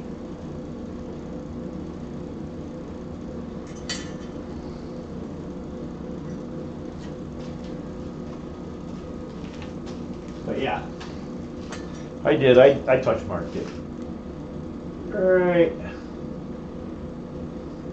Well, hard to see, but right there in that. Right there.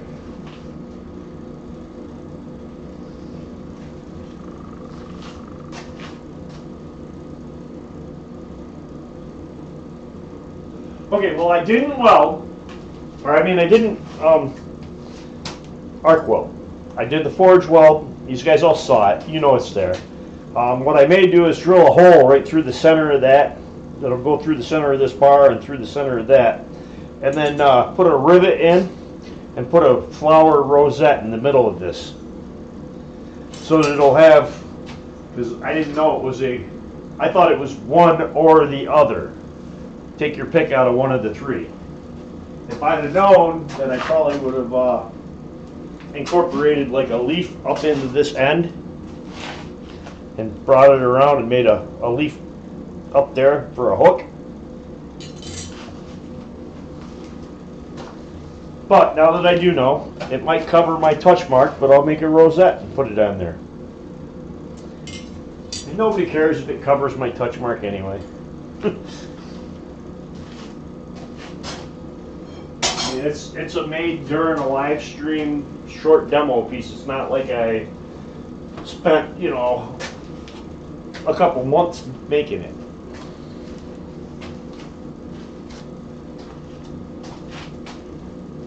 So I'll think on it and decide. Technically, if I made a leaf hook that this hangs on, does that count as one project with both elements?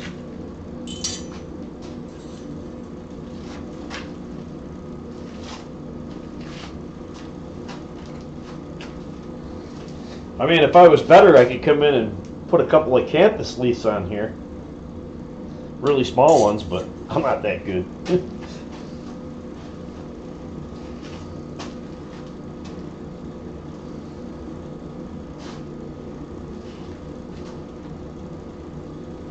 right, and with that, guys, I'm going to call it a night. It's getting kind of late, and I still haven't eaten my dinner yet. It's 10:07.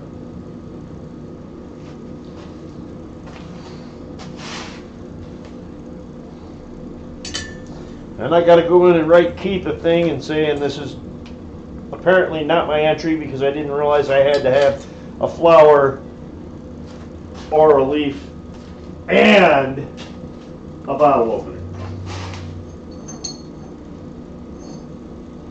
But whatever I decide, I can finish it up next weekend. Hopefully I'll have enough time left over after I do that to do the other project that I wanted to do, which was the the fire poker with the twisted basket handle with a collar welded onto the one end, and that made a decorative end on the top of the twist instead of having just a hook.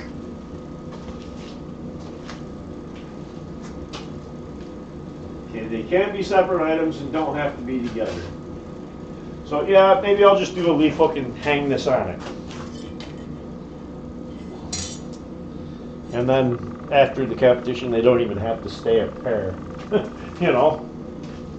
But yeah, I'll do a leaf hook real quick then next time before I do my my next demo, so you guys can see it, you know, and verify that I made it during the month,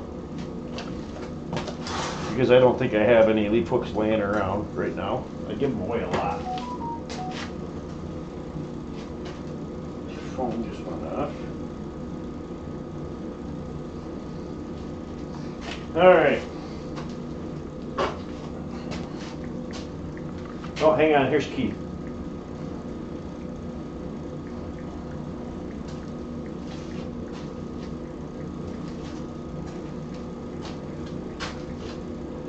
Formed.